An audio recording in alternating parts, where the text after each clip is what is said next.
Welcome to Several People Are Typing. I'm your host, Jim, and I'm joined tonight with Brian and Will. And we're going to talk about a bunch of fun stuff today. I'm going to start this one off with the rumor, which I think is becoming more and more real, is the idea that Warner Brothers is going to cash in more on that Harry Potter IP, and they're going to release, right? Warner Brothers? I mean, it's Warner Brothers owned, but so it's going to be released through HBOMax. There's talks of a show going into the Harry Potter world. I don't know if they're going to have original cast, but the whole Harry Potter universe, like kind of running with that, as I assume any other kind of, kids going to school series. Sorry, which of this is supposed to be a surprise? Not surprising. I guess I want to start off with this one with the more of a question that we don't have to dig too much into, but I'm curious to know what you guys think. Is that this is happening is not surprising. I think it's like the most successful book series in like the history of books outside of like the Bible or something. It's something crazy. HBO's mandate to churn out shows exactly like this is kind of clear, right? And like what? Inside of Warner Brothers, inside of AT&T. Oh, right. Because Warner Brothers owns HBO, correct? So that's HBO all. I mean, that's the IP. Hey, put it in everything. Games, movies. Hey, a new TV show. People do that. Streaming services. Let's do that. And HBO's historically had a really, really good run with series. They have, honestly, if I were to list off like 10 of my top favorite series, they're probably like 8 of them. If I was really into the Harry Potter verse, I would be really excited about like, an HBO Harry Potter series. Like, let's see what that's like. So might be good, might be bad. So I probably it's hard to call myself a Harry Potter fan. I'm probably the one that likes it the most out of everyone here. I generally like the books a lot. I thought the story was great. I thought there was a lot of like messaging I really liked in it. I thought they were fun stories, and for the most part, I thought that was a great series. Then we have JK do a whole bunch of not so great stuff. Kind of hold a campaign against transgender community and really kind of holding a strong stance, like almost like a hill to die on kind of mentality, right? Certainly her favorability has dropped, at least in I'll say lefty circles, certainly in the transgender community itself. People having to rationalize, books that I'm sure many people in and out of that group, loved, and now having to confront, what do you do, right? The art being separated from the author. And I guess my question to you guys is, if HBO were to do this, is it, forgetting the fact that it's going to make a lot of money no matter what, not will they do it, but is this something that, you think that they should have to address in some way? Or how would you think that they could divorce themselves from her messaging while still trying to pull forward the things that, everyone grew up loving? How about what do I hope they do about the whole J.K. Rowling thing? Right. Because the idea that they wouldn't cash in on this is that's ludicrous. That's really interesting. That's interesting language to use. Cash in on it. That's like leverage IP. That's incredibly valuable. Yeah, I mean, get a return on the investment. Yeah, I mean, it's an insanely valuable intellectual property, right? I mean, so does J.K. Rowling get, like, has she sold the IP to them? Does she get? I have no idea. In the same way that like Lucas no longer gets money from Star Wars, right? I do not think she's divorced herself from it. I suspect there's like, I'm literally guessing, but my instinct would be like she gets a percentage, right? And gets like lots of executive calls on things, but my perspective of during the Harry Potter video game, the messaging and stuff, it seemed very like trying to step very gingerly around the subject. So yeah, I mean, I would imagine that they're going to not really address it until it becomes toxic enough. Do you mean in the context of a series? Yeah, of the show. Right. Inside of the show or outside of the show? Like outside of the show. I don't think that they're I mean, maybe you know better. I don't know any. Well, I think those are just two interestingly different areas. Oh, okay, yeah. Yeah, I think you're proposing like what could they do or what would be things, right? You're Brian. You're kind of more throwing ideas out there, not what I don't. I mean, what they're going to do, I think, is going to be very unremarkable and to Will's point, just kind of what, who, J.K. what, I don't know, Harry Potter, and just push forward.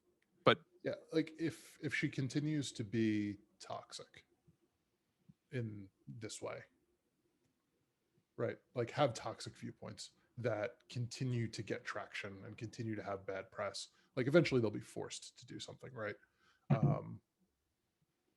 But right now, I don't think they're forced to really address it.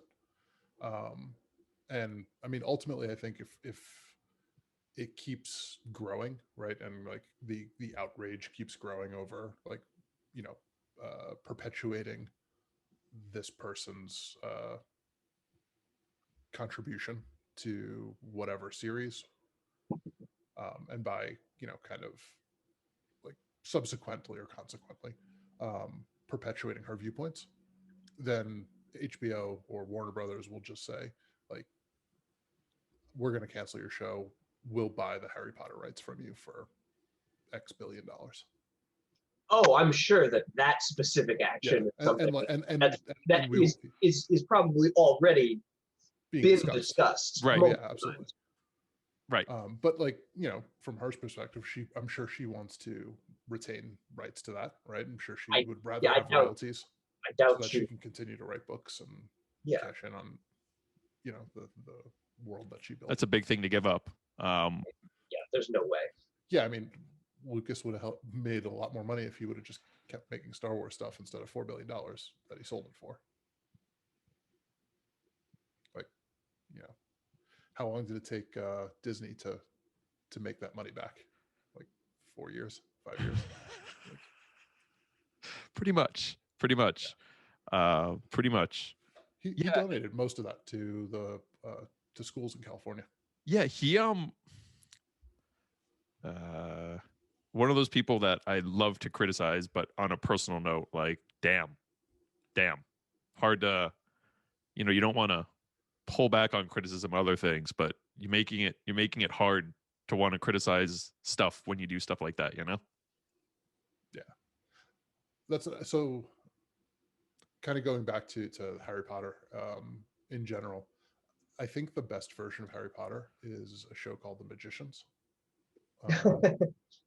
which is on Netflix. If you haven't watched it, it's like Megan's comfort blanket in the same way that like West Wing is my comfort blanket, where like if I'm stressed out, I just watch West Wing. I'm like, okay, everything will be okay. It's like I want to live in a universe where like winning an argument means that the other person stops talking. Yeah. Yeah, and everybody has. That's exactly how oh, sir, I concede your point. I will step down now and resign from Congress after your point was so well made. Yeah, and everybody has the wittiest possible thing to say at all times.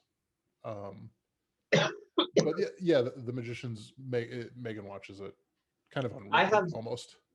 I have a lot more faith than you guys in both HBO and Warner Brothers as far as both their messaging around the finger quotes controversies that you're referring to and kind of content that they would end up putting out in a show like that, in the context of exactly what you're talking about. I would be expecting queer identity things to be plot lines in that show. That would be my expectation. And then maybe it'll be done well and maybe it won't, but I suspect it will be done. Also, I am quite sure that the majority of the people who would be working on a show like that would have seen The Magicians. Oh yeah, absolutely. No, yeah, I wasn't even talking about from identity perspective, or just that the show is like, if I wanted as an adult to get into Harry Potter, The Magicians is what I would watch. Yeah, and even like I imagine like the Harry Potter IP is like the world is ever growing, and much like Disney's attempt with Star Wars of like growing like what we're going to talk about when we're putting Star Wars on it, right? Like, so who knows what kind of like edgier like kind of take there, or they'll swing another way. I don't know. Like that's up for other people to figure out, because I don't really care in either case, because I don't really love Harry Potter very much. When was the last time that when was the last Harry Potter movie released? Like how many years ago? Do you count all the beasts? No, like the core. The Deathly Hollows. I don't know, Yeah. like 6 years ago, maybe something like that. Maybe I more. suspect it's longer than that. It feels longer than that. It feels longer than that. But last year was a long year. Last year was a long decade. It came out in 2011. You're right. 9 years ago. 10 years ago. Sorry. Yeah. So I mean, I knew it. Spider-Man would have been rebooted like 3 times by now. Spider-Man's a special case. Well, Yeah. Fantastic Beasts was a large scale production. Not. Do you think that they reboot Harry Potter, like the core story of Harry Potter, like remake? Not in their first go. No. Yeah, but like within the next 5 to 10 years.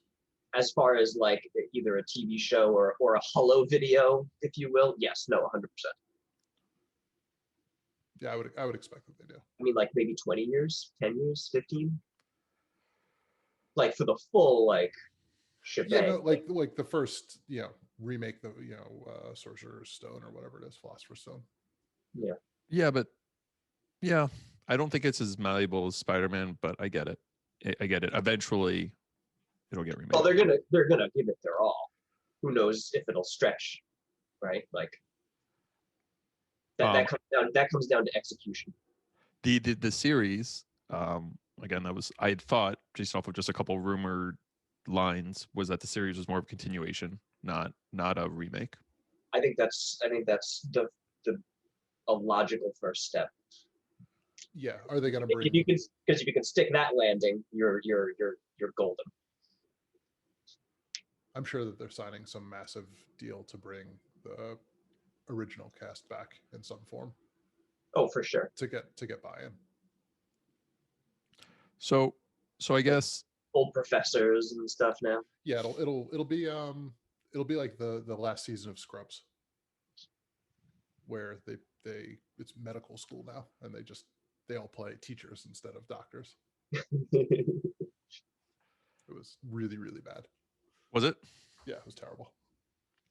Right, but the setup makes sense. So, but what they did was had the original cast in like the first 4 or 5 episodes to transition to like the new cast. Like here's your comfort. Like here are the people you know, and like we're just gonna slowly whittle them out of the. So they Star Trek Generations did. But to be honest, depending on like how things go, who knows?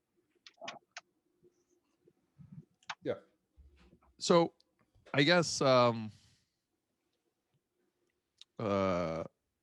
considering, to your point, if she stays on it, you expect HBO to really try and do everything they can to divorce her of the IP or something, right? To stop that from happening. Because if she has full control over it, what's that?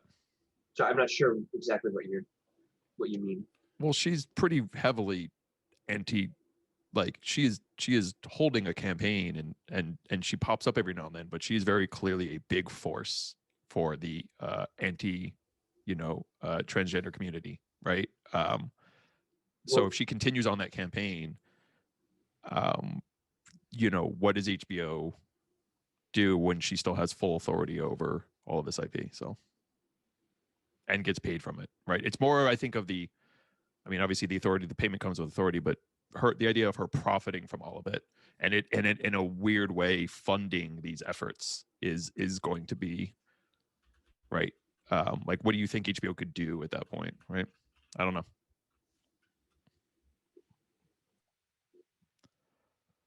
Because I don't see her getting rid of it. I don't. So I wonder if it would ever get to a moment where they would, talk about canceling it versus a buyout or something, right?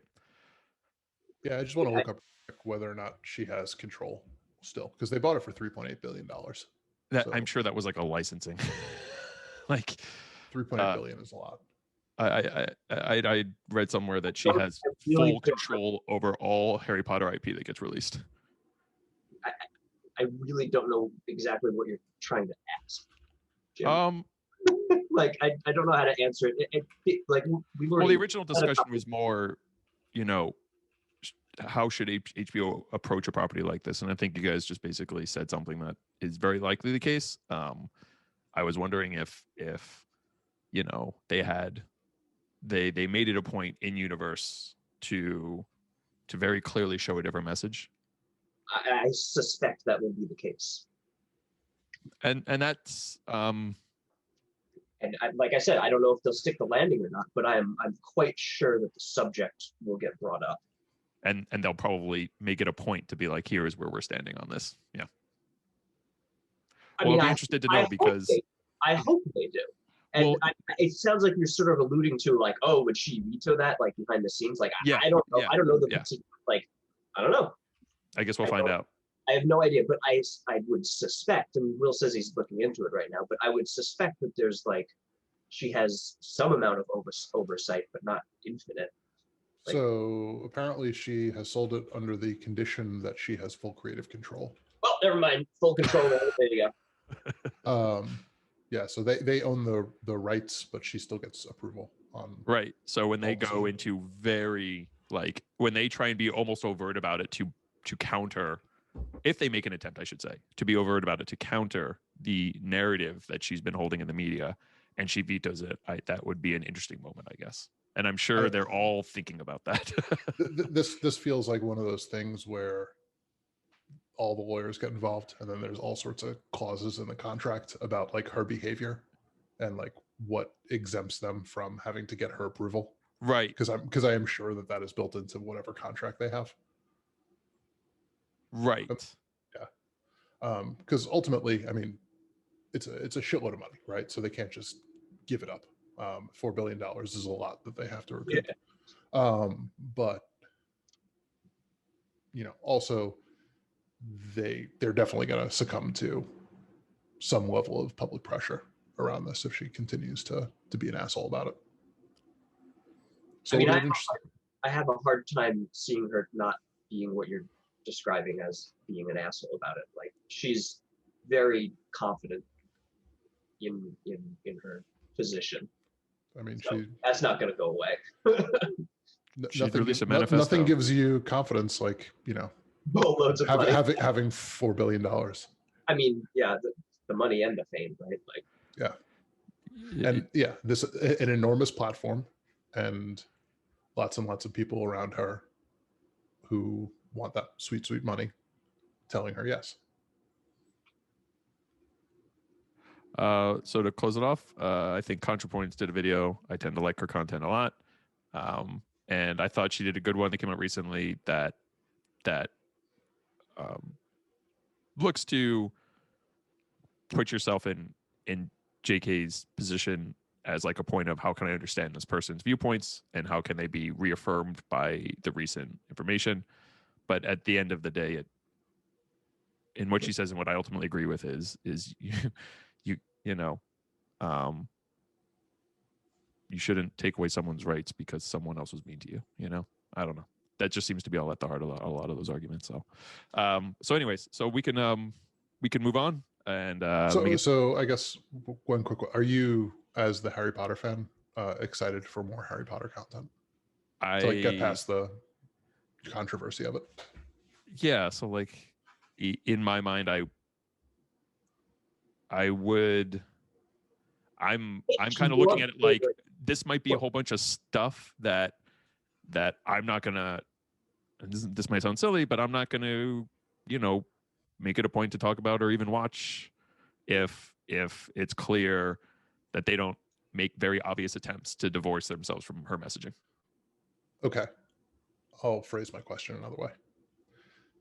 If she stops being an asshole, yeah, are you excited about additional Harry Potter content? Oh yeah. Oh, okay. I mean, if she were to, you know, be like, hey, turns out I was wrong. You know, I don't even care if she believes it or not, as long as publicly she says that. Like, who cares what she really thinks, right? As long as she says that publicly, and she's like, I was wrong. This is all wrong. This is what's correct. Go check out the new Harry Potter show. I'll totally check it out. People can change, or at least, public viewpoint alone would be significant. So Yeah, I'm more interested in whether or not you have a craving for Harry Potter content. Because I understand like your point on the. It certainly sounds like if he was ever able to divorce the creator from it, that he would be all in. That's what I'm hearing. Yeah. Did you go to the Universal whatever Harry Potter thing? When you were in Florida. Last time I was in Disney, I guess a couple of years ago at this point. Yeah, we went to Harry Potter World. It was cute. It was fun.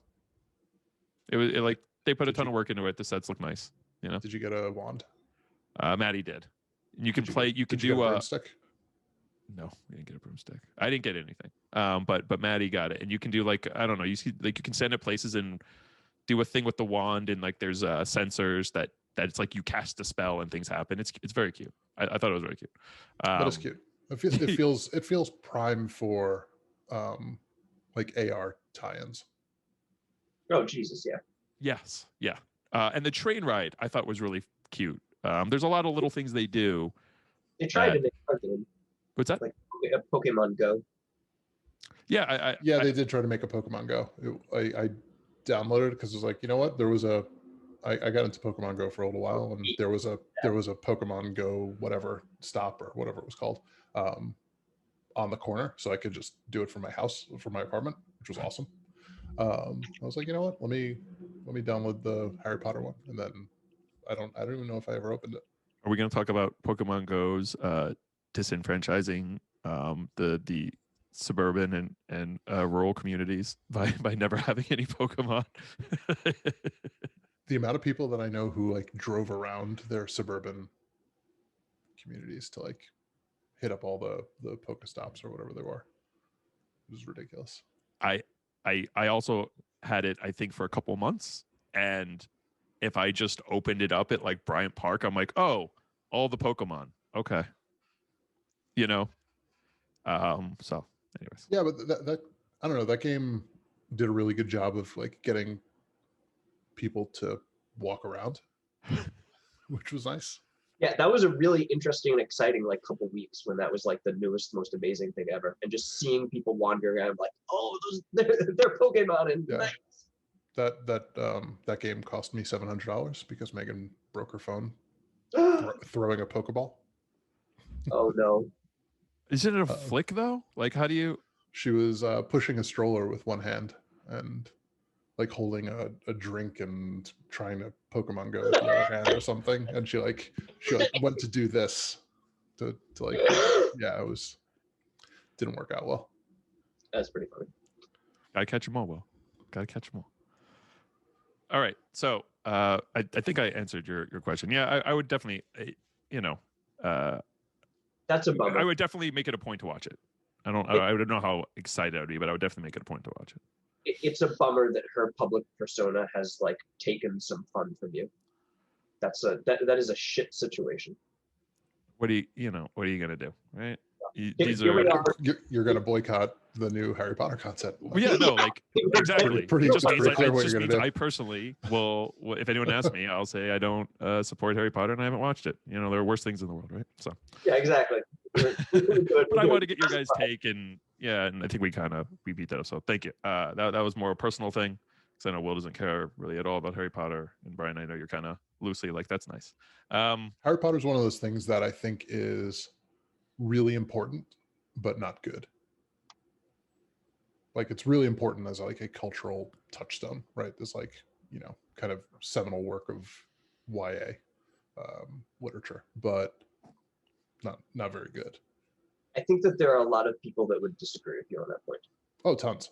Yeah, I'm definitely the iconoclast in that regard for that subject. Yeah, and I don't know how you do you judge can YA be at the level that you would judge to be good? I don't know. Yeah. Okay. So I've read some. I've read some interesting. I've read some really interesting YA when I was younger, Maybe you should read it again. There was some really good. It was a really good book that I read about Russian gulags. Jesus.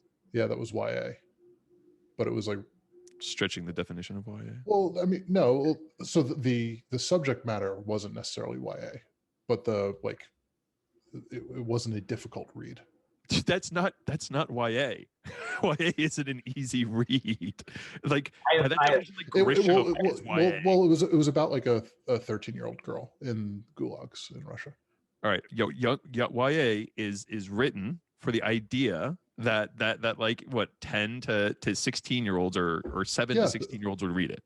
Yeah, and it's material for them that is designed to be relevant to them, and written more in a way it tends to be easier to read and understand. I mean, relevant to them, like that's a weird definition. Something they can relate to. You guys are trying to gatekeep YA. I'm not trying to gatekeep anything. That's okay. I'm not. Jim was the one putting restrictions on it. I'm saying that it was a novel not intended to be. Well, maybe she. I mean, I can't speak to what her intentions were. My point is, because it's YA, and it's designed for people like an 8-year-old to read it and not be like, I don't even know what's going on, because they're using more abstract concepts, a bigger vocabulary. It's not as dense, right? Yeah, it was called Between Shades of Grey. Oof, that sounds as grim as the subject. Yeah, it is a teen number 3 teen and young adult. Okay, so that does qualify. I'm gonna let the people who mark them that way just be the arbiter, and I'm not going to question any of that. So okay, so in fairness, apparently there is a teen and young adult Holocaust historical fiction category. What on Amazon? So but yeah, it's a teen and YA book. Okay, so to your point, you do think there are books that tend to fall into this group that can be to the level that you like. I mean, yes, like that are. It's this like obnoxious probably definition I have in my head of the difference between like a book and literature, or the difference between a movie and a film. That is obnoxious.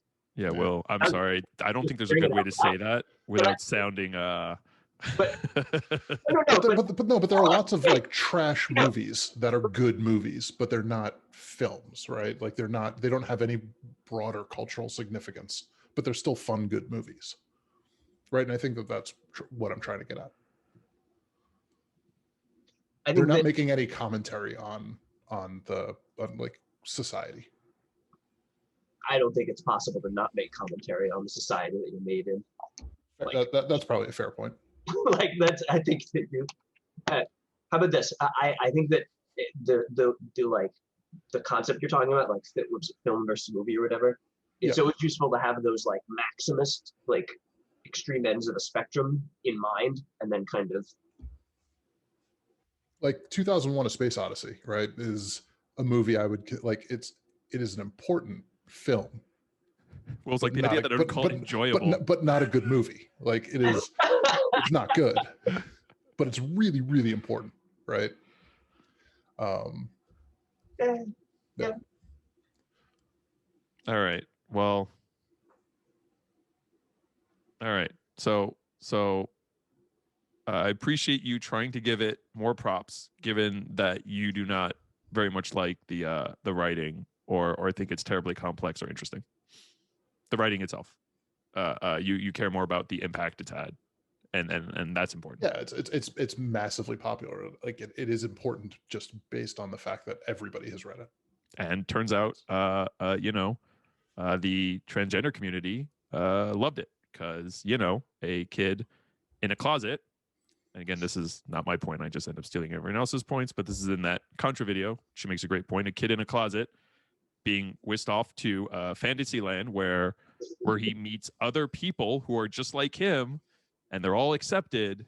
You can see, right, that pulling people, that can relate to that, right? So yeah, it sounds like great lefty propaganda. She had no idea what she was doing. Yeah, I know.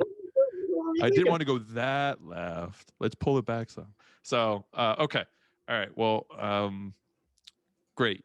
So let's take a big turn, and we'll get into the politics last. Let's go talk about GameStop. Oh God. Yeah. Was this bad? You guys. I mean, it's the only thing anybody can talk about for the last week. Actually, Well, guess what, Will? Last time we did this was 2 weeks ago. Oh, this is so fun though, because Monday is when the trading's going to start again, and all kinds of funny stuff will start all over. Yeah. Also, what I love is that like people who have no idea about anything with the stock market is like, wait, trading happens on Mondays, right? The market's going to happen again tomorrow, unless you find more other markets to trade on, and then crazy shit happens. Yeah. So GameStop, a company that has basically been in a failing business model for some years now, right?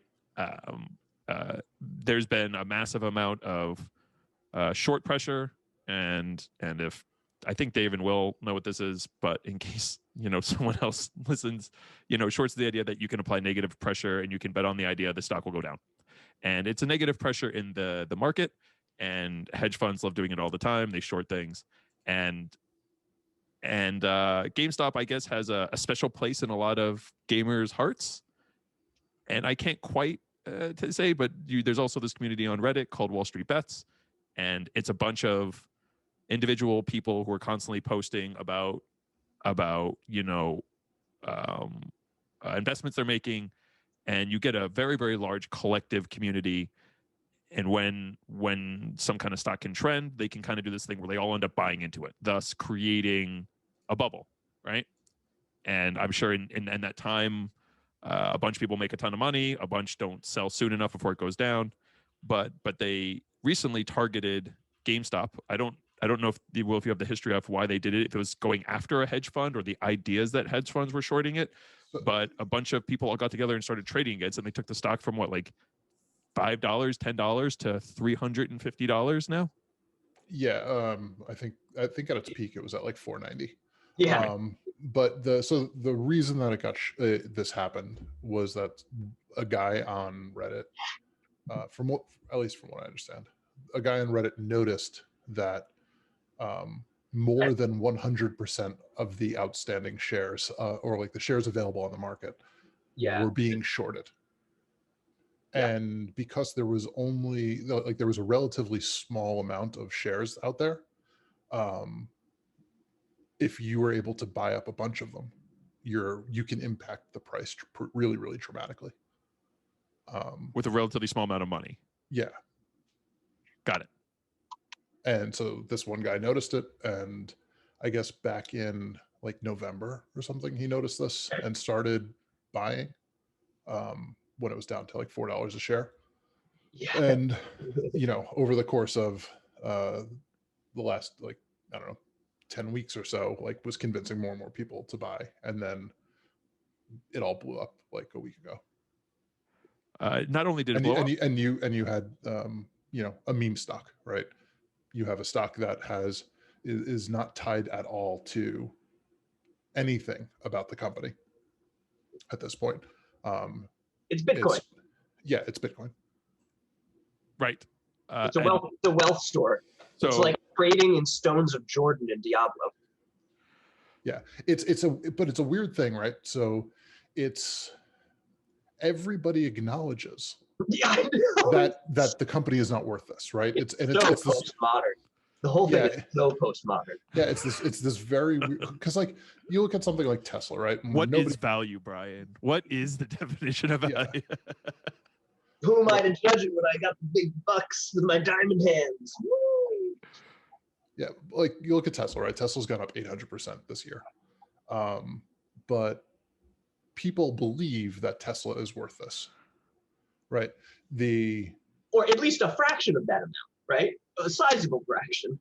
Yeah, whenever they bought it, right? But like, presumably people are buying it now, right? At the share price is 800% higher than it was at the start of the year, or start of last year. But do I think that Tesla is worth that? Like, no. I think that that's kind of become this. Tesla is a bubble in itself, right? But nobody knows when it's going to pop, so nobody wants to short it because it just keeps going up. Whereas GameStop is like universally, everybody knows that GameStop isn't worth this much money. GameStock, that is what it is. Yeah, It's just GameStop. it is GameStop. Like, what is your Um, function? I have high stock price. Well, no, but what do Yeah. you do? We don't even bother going to work. We just have high stock price. But if you go in Wall Street Bets, they like ironically post that we believe in this company. Like we like this company. We like No. I like the stock. I just like the stock. Yeah, right. I like the stock. It is this like ironic plausible deniability So of what they're trying to do. Yeah, I hate it, and I hope that everybody involved on both sides loses all their money. I know you hate it so much. At least you both sides did though, because those other they're all assholes. gigantic leeches can go fucking die. And like, I'd probably be okay with the Wall Street Bets part of it if the community wasn't so toxic, like wasn't so awful. Nah. At least they're upfront about it. 4chan on the Bloomberg terminal. Yeah, but that's so I mean, that doesn't really buy like cool. The person who admits they're an asshole is still an asshole. Yeah. Like, so that doesn't really buy much from me. Wall Street's reaction has been interesting. They've looked to limit the ability to impact hedge funds who went big on a short that felt like there was basically no risk, right? Like they're going to make some money off of it, but the way shorts work, and I'm going to say this a little wrong, but shorts have this ability to lose infinite money. There's no cap on how much you can lose with the short. So like, whereas if I put in $1,000 on a stock and the stock goes to zero, I can't lose more than $1,000. Shorts have this unlimited ability to lose money. So one hedge fund, I think Melvin, was big on this short, which was, I'm sure, like all shorts, is considered a relatively, they do it with care and caution, and when it's like a pretty sure thing, or they do it in a very short position and they know they can pull out. But this has put them into the point where they're likely paying large interest on the short, and in theory, the people that the place where they got the short from, like I think a stockbroker where you shorted, they could demand you pay up. Now that has other repercussions, because then they probably won't use that broker anymore. So there's a relationship thing on why they wouldn't necessarily do that. The same way China doesn't call in the U.S. debt, right? Like okay, but that's not the way that works. Yeah, that sounds like they don't have the ability to just call in the U.S. debt. They're buying bonds. Stay on guard. I guess my point was on the relationship side, even if like it's a more complicated thing, obviously, but my point is that you would destroy your relationship with that investment company making trades through your through your business. So while they don't expect people to call in the debt, they will start to pay heavy interest on that short, which over a long enough period of time, which is why this whole hold the line kind of meme, like the end game, it's about getting them to make substantial, pretty interest payments on in theory a massive amount of money they would owe if a call was made. So I'm sorry, I wanted to get to a point on that. So I was just kind of putting that out there, but the whole point was Wall Street has basically been trying to help out these hedge funds, and they've gone after Robinhood, which I think is one of the most common ways to buy the stock that people are using. They've limited Robinhood's ability to make trades against it. They've even tried. They've halted. They've suspended trading. They've done Wall Street has reacted in a very unmarkety way. You know what I mean? And they've I heard that they looked to pull it off of I think it's on NYSE, and then they found ways to trade on other markets like Wall Street Bets is like doing all this guerrilla warfare. But it is very interesting to me that Wall Street, I think there's a ton of truth, although it's a bit oversimplified, to the idea that like, no, the people in power get to make the money. You don't get to make the money. Like normal people can't have power in this market. Now, that's also not 100% true because there's turns out there's hedge funds that are actually helping push this. So like, of course there are. It's not like it's the people versus the corporations in the truest sense. No, most of the money that's buying up GameStop stock right now is coming from hedge funds. But if that were true, it didn't start. why do they? Here's my point. If that, like Wall Street Bets has to be the contributing factor here, because if it wasn't, this thing would be happening all the time without Wall Street Bets. And I don't think it happens at this kind of scale or gets its attention. So while they are backing a ton of it, I don't know how much credit I can give to them. Like I can't, it's hard to tell how much they're really driving this. Well, of course they're driving it, right? Like they're the ones who created this meme. What, stock hedge funds? No. Wall Street Bets. Right. But I'd say, Yeah, I'm saying other companies are profiting. Yeah, but they created this fervor and this kind of situation. And of course, other hedge funds are going to be like, oh wait, we can make a whole bunch of money from this. And also there are going to be hedge funds that make a ludicrous amount of money shorting, like buying shorts at like $500 a share. Yes. That's the part that's interesting. Which is hysterical. How long is this bubble going to go for? Well, I mean, that's the problem with shorting, right? Right. Shorting is incredibly dangerous. I mean, we all saw the movie. When is Bitcoin going to realize there's nothing there? And that's literally what they're doing, right? So I guess I just find it interesting that you know the way Wall Street is looking at this is kind of like, and I think you saw the guy on CNBC, the famous video. Did you see that go around where he's like Jim Cramer? No, it wasn't Cramer. It was someone they interviewed, but he was like, you know, government's giving all these people checks, and what are they doing? They're ruining, like they're coming after my money, and that's basically what the guy was saying. Yeah.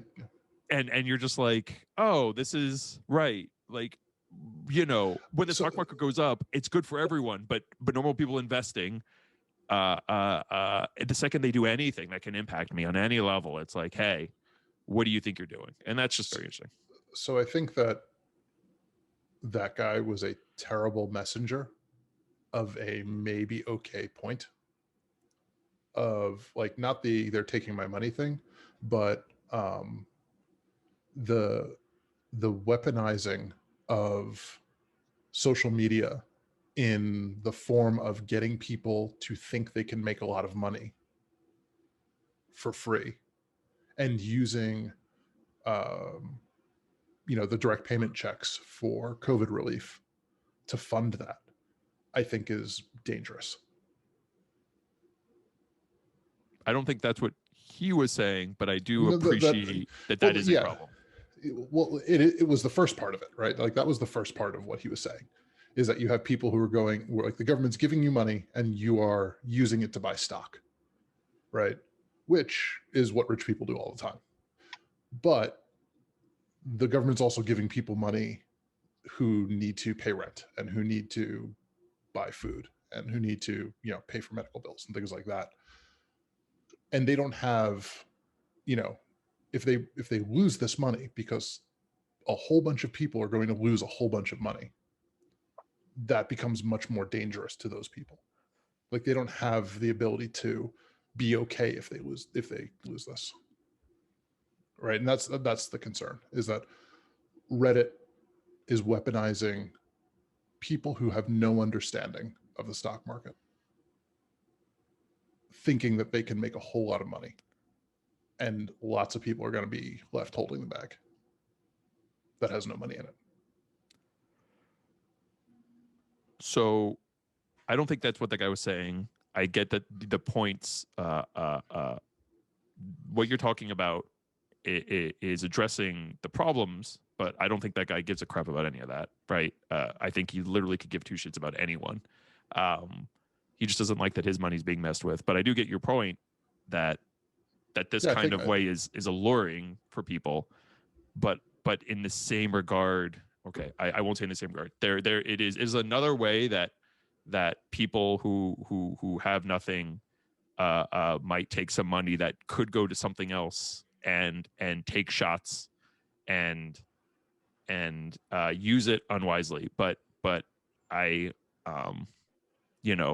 I guess like that could happen, and I'd say don't have a system that allows that. Then, like, that's not these people's fault in a way. Like, what? Pumping and dumping is something that's gone on forever. There's always been this ability. Sure. Yeah, sure. I don't. Like this shouldn't be allowed in the market, period. Yeah, of course they should. They should. But my point is, I don't believe that shorting should be allowed in the market. right. Well, no. I think my point is the infrastructure to make this even possible, which is how hedge funds make a ton of money, should not exist. So that people in the public, it is pushed down to them, and that they are being taken advantage of sucks. But if the system didn't have this feature, this couldn't happen. Sure, but yeah, I guess that was a weird point to get to from where you started. Yeah, this was a real big left turn. And I feel What do you very mean? Yeah, like talking about the regulations, right? Based on like where we started, which was how Wall Street is annoyed that people could do it to them.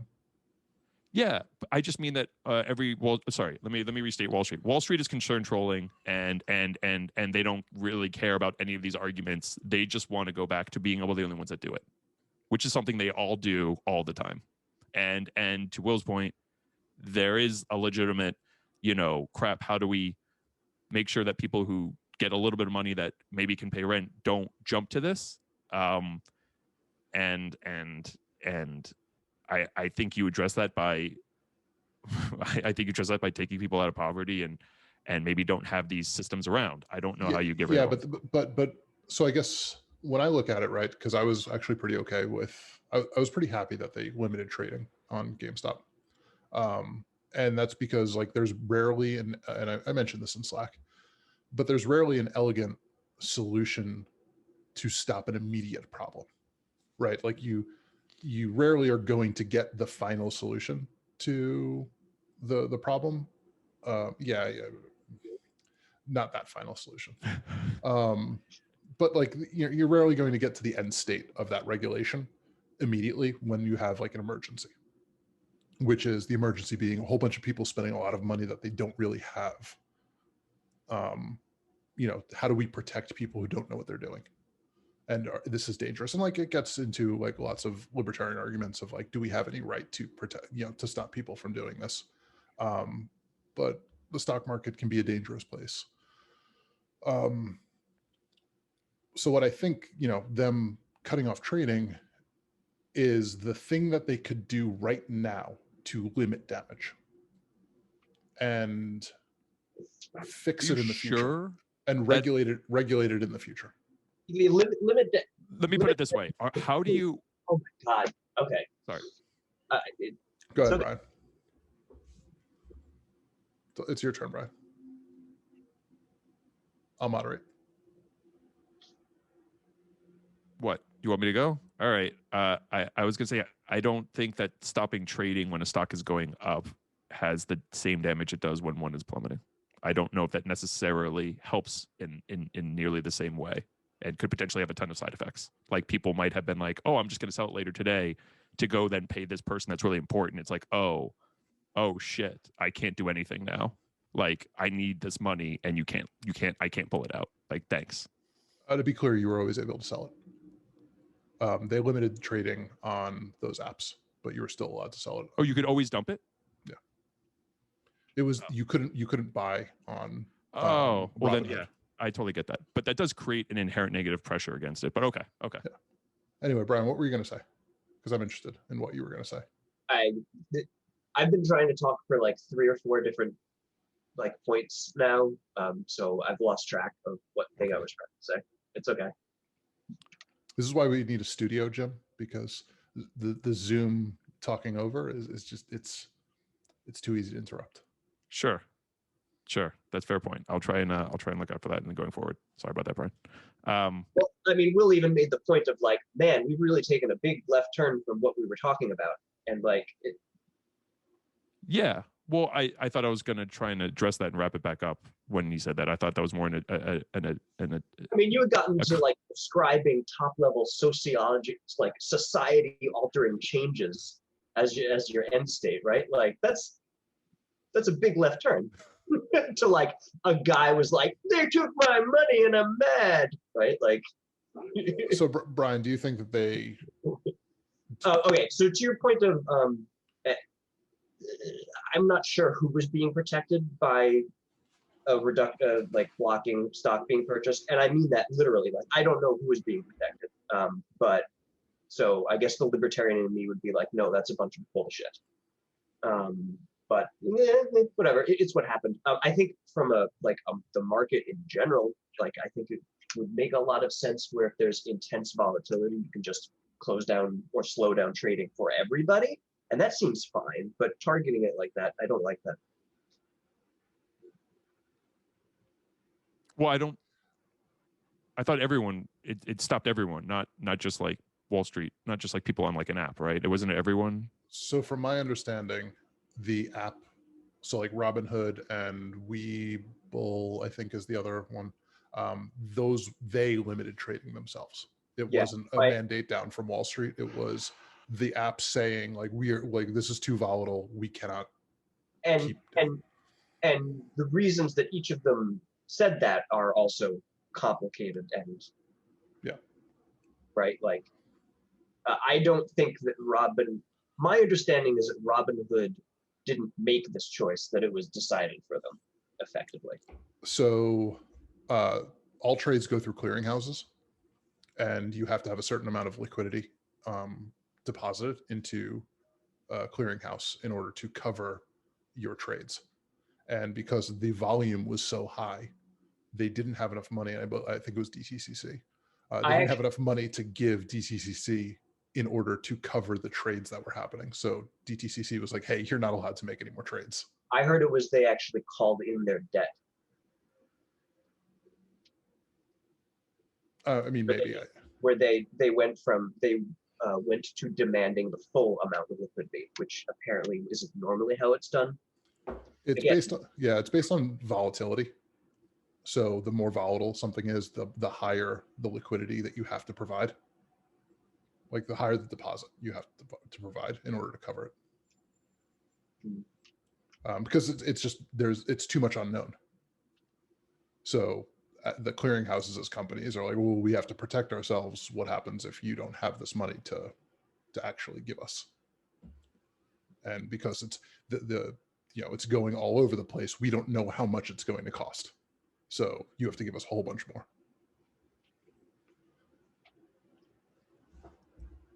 Yeah, I guess I didn't understand how Robinhood worked. Are they holding money for a time? Aren't they just passing it through? Like, aren't they just a middleman? But DTC. So I don't know if it's DTC, but the clearinghouses are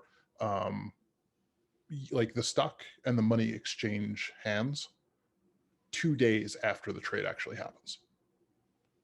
But you get it instantly, and that's all basically like credit, because everybody has enough money in the system that they're like, okay, whatever, we can cover this. It's all pixie dust all the way down. Jesus, there's a buffered layer where if a stock changed enough, they would have to own it. They would have to be able to cover the cost of that trade.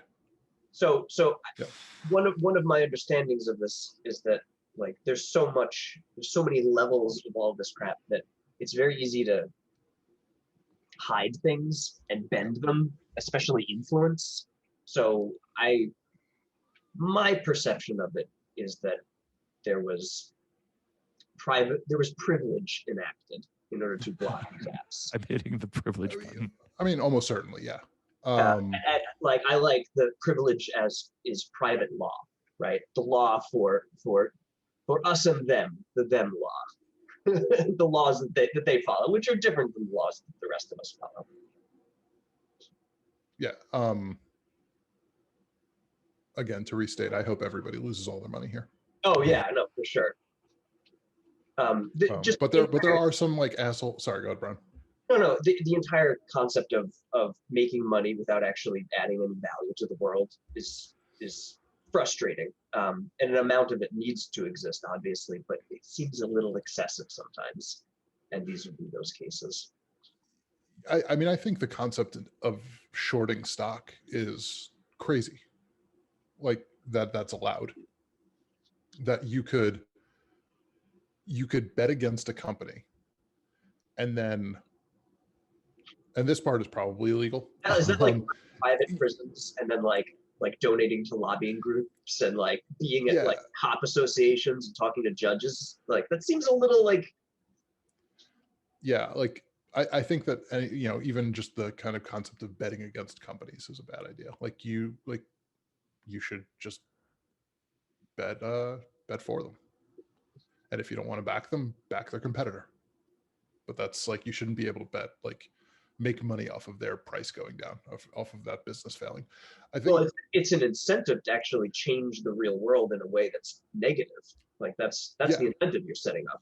By yeah, exactly. allowing that to happen, you are saying, hey, market forces, I want you to actively destroy some of the like industry and businesses that are run in my country. That's what I want. I don't want you to hurt them. Yeah, it's but hey, we made laws that you as the shorter can't try to do that. Right, yeah, I'm sure those. Yeah. The one thing I think that's good that came out of this is that the illusion of an efficient market is gone. Right? Like this bullshit that like there are no undervalued or overvalued stocks. I hope nobody had that perception at this point who was paying any attention. Yeah. The market is efficient, right? The market, the price is exactly what it's supposed to be. It's a bunch at of all times. chimpanzees trying to argue with artificial intelligences. Yeah, and this is just proof that there is no relationship between. Well, it is a variable amount of connection, and that at least this area we quite confidently say that we've swung pretty hard in the other direction. I'm looking forward to when this bubble bursts, and I don't have to see it on my Twitter feed or the front page of every newspaper, or crazy, listening to podcasts that actually get listened to talk about it. Jim, I feel like our takes are better than this. I'm just saying. I think our takes are exactly the same as their takes. We'll see. But then when I go off way on the corner, you guys criticize it. But then we just end up sounding like everyone else. So what the hell, guys? You want me to say it, or you want to be different? Is it my turn to restructure society then? I'm just saying. I am never. It's going to be very hard for me to go against the even being assholes, the people who are not in the positions of power that can pull these levers in society. I'm always going to be for them. So even if they're assholes, I'm always going to be for them over the people that hold the power and wield it very aggressively to keep people out of power. I can just dislike all of them, right? You just dislike the people with the levers more? Can you at least just make that distinction? All right. Well, no, the people I feel bad for are the FOMO buyers who are only reading about this now because it's in every newspaper and they don't understand it and they're buying it at $350 a share. That's who I feel bad for.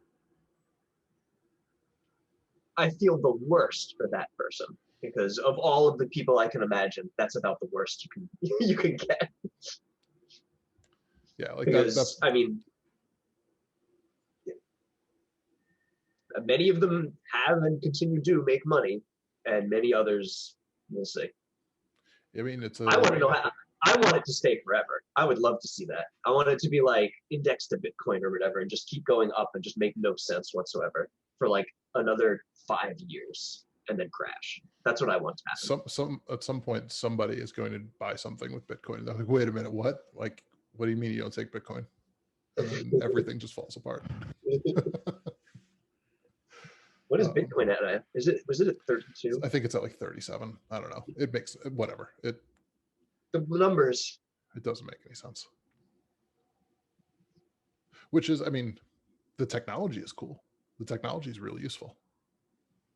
Making crypto markets, like a distributed ledger, is a good idea.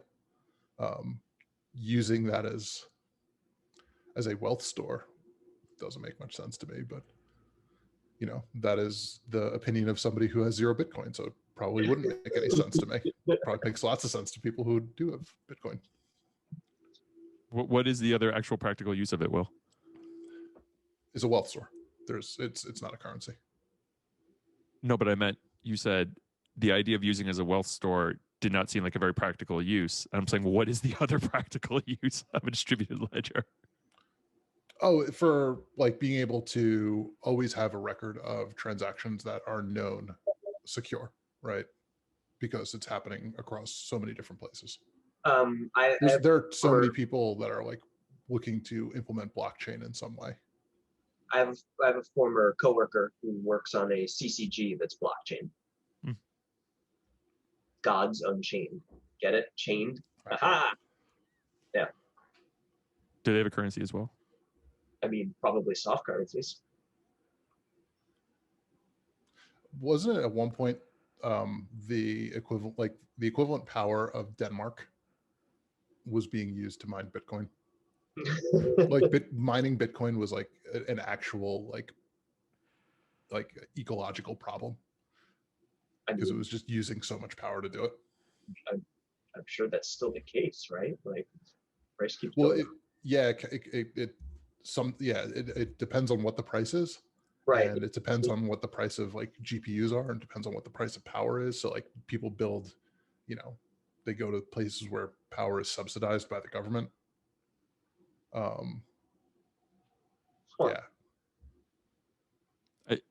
I get this. Bitcoin is a meme whose real world physical manifestation is more processing power. Bitcoin is a meme that is just wasted processing power. Well, like what is Bitcoin generated? A lot of heat. That's what Bitcoin is generated. There's a theory that all life is about heat dissipation, right? So yeah. we're here to speed the entropy of the universe. Yep. So we're doing it very efficiently, breaking everything down to their smallest bits. It would be fun to explain it to an alien race. It's like, so we do a bunch of mining,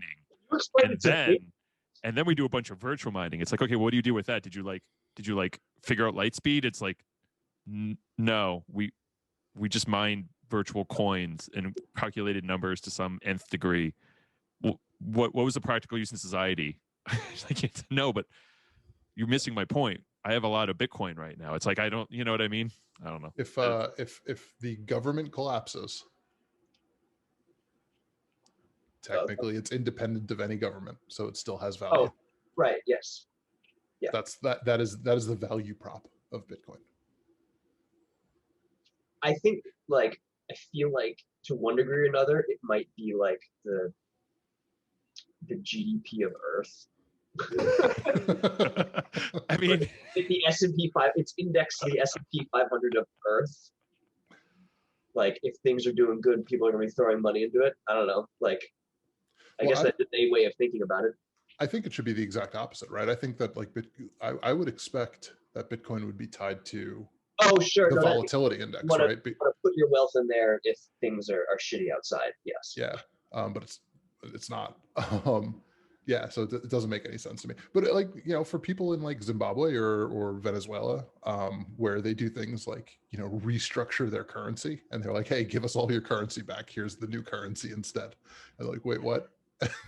And like that shit happens. That Bitcoin's really good for them, because it turns out that like the economies of Venezuela and Zimbabwe aren't big enough to impact the rest of the world. Worrying about like using it as like, the United States economy fails. Like at that point, the world is so fucked that like, hey, I need to buy some bread. I have all of this virtual currency in my wallet. Like, yeah, what's going to be valuable then is guns, like guns and bread. That'll be what's valuable. But maybe Dogecoin. Value prop. I think Dogecoin might be valuable. Well, that's kind of what I'm saying. The value prop is like, as long as the world is still here, right? As long as civilization is still intact, this is going to be. Yeah, we didn't talk about Dogecoin, or however you pronounce that. I'm just saying a Dogecoin. A Dogecoin. It's Dogecoin. I don't know. Yeah, I mean, it was a meme a long time ago, right? It's rising right now. I've been trying to pick up some, and Andrew can't even buy any. Yeah, so it's being like the Wall Street bets crowd is like, it feels like also Rand bullshit. It's like, hey, we have all of these new people here, Yeah. Let's try. and we could be like, hey guys, you know how you can make lots of other like money on this other thing, like just how you made money on GameStop. This thing that I have 4 million Dogecoins. So if I can get the price raised by $1, Yeah. $1 would be insane, but yeah, I think it's it like has 2 cents risen right now. It's a bunch of Pied Pipers now leading. Yep. It was valued at 0.2 cents, as much as in December it was 0.3 cents. Now it is currently trading at 37 cents. So it is a 100 times value. So if you would put in $1,000, you would have $100,000 of Dogecoin right now. Yeah, and honestly, lots of people are going to make lots of money, and a whole bunch of, or like a few people are going to make lots of money, and a whole bunch of people are going to lose all their money. Right. Well, right. Well, not all of it though. Just no. They'll have 7 million Dogecoins that they can buy bread with. Well, so I signed up for a Robinhood account, which is now waiting for approval. Which God knows when that'll happen with all the crap that's been going on there. Because it's incredibly hard to actually buy this damn thing. You can't just sign up to a website and buy it. Dogecoin. Dogecoin. Yeah, Doge is. Oh, well, aren't all the cryptos really fucked up? Yeah, there's all like regulatory requirements for them. I expect that they're going to get regulated harder. They should. I mean, Yellen has said that she wants to regulate cryptocurrency because basically it's just used for unlawful transactions. Like the only people who use it for currency are the people trying to buy drugs with it. What does regulation mean in that context? I have no idea. I don't know how you regulate it. I mean, so it's already regulated to some extent. Like you need to have your your ID on file to be able to buy it. You have to pay taxes on it. Like there's, so it is regulated. Like you're breaking the law if you don't follow their rules with your crypto purchases. I guess I'm just literally curious what kind of additional regulations are being considered, and to what ends, right? Like what needs to change about crypto? I don't. It's very. Yeah, I mean, it bizarre. feels like as a function, like. I mean, the only thing that could change, like the only thing that would be able to change to meet the requirements that they want, would be to like make it not exist. Right. So, but also, I mean, apparently, because it's this pretty, like, yes, Bitcoin is to some extent like anonymous, but you do have a bulletproof record of transactions, which is really, really good for tracking, like who's buying, who's doing illegal things with it. Yeah, that was the thing. I thought that would be the public aspect of the paper trail would be. Yeah, it's great as long as the initial purchase wasn't, anonymous. Right. Or anonymous functionally to the United States government. Sure. I was thinking more of the insider trading stuff, like pump and dump stuff should, in theory, be illegal. And it is illegal in theory. And these coins, like there's just no monitoring and any ability to track down how these things happen. So it's very much. How do you sorry. No, go ahead. It just becomes far easier to run these schemes when you're not being monitored, or at least not monitored over the channels that these things happen, right? So, and then you have to have people who spend time and resources to go after and find people doing these things and clearly build up cases for it. Like you need time and money and all that for all that. So yeah, that's what I was wondering. But yeah, how do you actually litigate pump and dump? Like, what do you like? How do you stop people from that? I have no idea. Yeah. I could guess, but I don't know. Yeah, it'd all be speculation. I think for the last like fucking 45 minutes, we've been way out of our depth. Talking about. Yeah, what's interesting, like without social media though, like Bitcoin could never exist. Like cryptocurrencies could never exist. It might actually just be a currency. as opposed to this bizarre store, right? Like used in the kind of ways that in theory it was supposed to be, right? Yeah, I mean, I think you need like this critical mass of people who like Sure, that's fair. know about it and buy into it, right? And like I don't think that could exist outside of, Oh, because otherwise it's just going to be this academic thing, right? Like, oh, I designed this thing. I'll read back to this is another argument for your thesis that social media is a mistake and needs to be done away with. I mean, I've broadened my thesis to the internet as a mistake, and we just need to get who's accusing who of taking a left turn now? Okay. Okay, here's the thing. Everything Will says, I know that he has that as the subtext. So he doesn't need to say it out loud. I know he's making another point about how none of this would have happened if it wasn't for this fucking social media and the internet. And he's not wrong. He's not wrong, because it never would have happened without this fucking social media and the internet. Yeah, fucking internet. Turns out I would just be like a bitter and depressed guy who never leaves his room and plays like PlayStation games, instead of a bitter and depressed person who has the power of the internet to find other bitter, depressed people, and then theorize about Jewish space lasers. I think by that thesis, then the video game console should also be done away with. Oh yeah, no, take internet connectivity away from that. Yeah, that's it. You're allowed to put the CDs in. That's bad. Yeah, what was it like? 150 people is the most that you should ever know. Being on social media is bad for us. We're not wired to be able to handle that properly. It's just not. We're little tribal monkeys. We do not handle that many people. And when we feel the whole world and we can yell at the whole world, bad things happen because we're fucking poo-slinging monkeys. Yeah, the idea, like, wanting to be around people who think like you, even if that's bad, right, is limited when your sample size is only like the 150 people, 400 people in your community, whatever it is. But then you just go seek out the 150 people who are exactly like you. The Jewish space laser people, they have 150 friends who all believe in Jewish space lasers, guaranteed.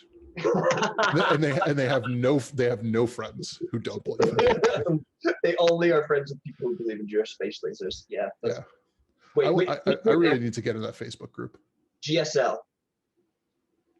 JSL. JSL. So one of my wife's friends texted her the other day and was like, "Are they really going to keep calling it Jewish space lasers when Death Star of David is just sitting right there?" Oh, that was pretty funny. Do you think in their circles, like, how people brag about getting blocked by prominent right-wing social media, do you think in theirs it's like I just got blocked from my parents and like they all celebrate it kind of thing? Yeah, absolutely. Because they're all often, yeah. Okay. Yeah, well, I mean, it's why I didn't think that Parler could exist long term. I didn't think that they would shut down because they're bad at designing an app and security. Have they opened that up again yet? I can't. I lost track. I mean, who is hosting them? Because AWS and Microsoft was like no. And well, I'm sorry. Continue with your point though. Yeah, that Parler couldn't exist long term because, like, if your entire thing is about owning the libs, and there are no libs on your platform, why would you stay there? Yeah, that was a really good point. I thought otherwise until I realized that they're just gonna eat themselves, and like we know what that leads to. Like we've all seen the 4chans of the world, right? Like we literally know exactly what'll happen because it's happened before and it will happen again. People will just post child pornography. That's the end state. That's the end state of all little insular bubbles. Is that right? Like, oh, we're against any kind of regulation. Like, well, I guess I know where this is going. Well, yeah, I mean, it's also like this kind of self-eating monster that's going to grow into the worst possible thing, right? It's like right. It's like water taking the shape of the Yeah. Of the creme is in. Parlor seems to be down still. I just read an article that says judge declines to force Amazon to resume hosting Parlor. That would be a no. Yeah. Well, even more so because of the government giving that Jedi contract to Azure. But I don't know nothing about what you're talking about. It was a big deal like 3 years ago when the Department of Defense had this cloud computing initiative for hosting data called Jedi, I think it was, and it was $10 billion that they were awarding this contract. And this was right around the time when Donald Trump was really railing against Amazon because they own the Washington Post. Oh, I remember that. And then they awarded it to Azure, even though AWS is claiming like, no, like we got the technical win. We have all this stuff in writing. But this was $10 billion contract was awarded to Microsoft. Oh, geez. And I believe that's still being litigated, who it's going to actually go to. But oh, geez, really? Yeah. Wait, so is the net result that nobody's actually working on it? I believe so. Yeah. Wow, that is the most government thing I've ever heard. Yeah, because they can't spend the money yet. Well, right, sure. Yeah. Yep. At least the last I heard of it, but I haven't followed it much. That actually sounds familiar. I do seem to. I think I've known a part of that. But yeah, AWS will be like, I'm not. Yeah, pro Trump group. No, not gonna host your stuff. Sorry, guys. To the RFP thing, I've definitely won an RFP from a company after like a 9-month effort, and then saying congratulations. I say, okay, great. They're like, yeah, well, we don't have any projects right now, so in a year or two, we might start buying from you now. And you're like, oh, great. I hope I'm still on your account in a year or two. I hope you don't bring in a brand new CTO who says, we're going to go in a different direction. So, anyways. Cloud everything. Cloud first. Cloud first, baby. Cloud first. I was going to say something about the Parler stuff. So it looks like Parler's going to go to Russia hosting where I think HN is. No shit. Yeah. I mean, because they're definitely not going to need to get hacked. Then they'll just have backdoors into the state will just have backdoors. Do you wonder at that point if they say, "Look, just give us your passwords, man," or yeah, like don't make us go through this. Right. We're going to just get it. We're just going to shut you off if we don't like it. Yeah. Okay. Of course, it's being hosted in Russia. Yeah, because of course. Yeah. Some things in this world still make sense. Because Russia's the only free society for all the Republicans to go to. They've been beating this for a while. You know who cares about freedom of speech? Russia. Yeah. Russian Bill of Rights only says freedom of speech. So it's the most.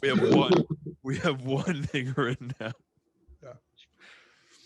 Yeah. 2. Everyone around you is maybe or maybe not a Russian agent, maybe, but you'll never know, right?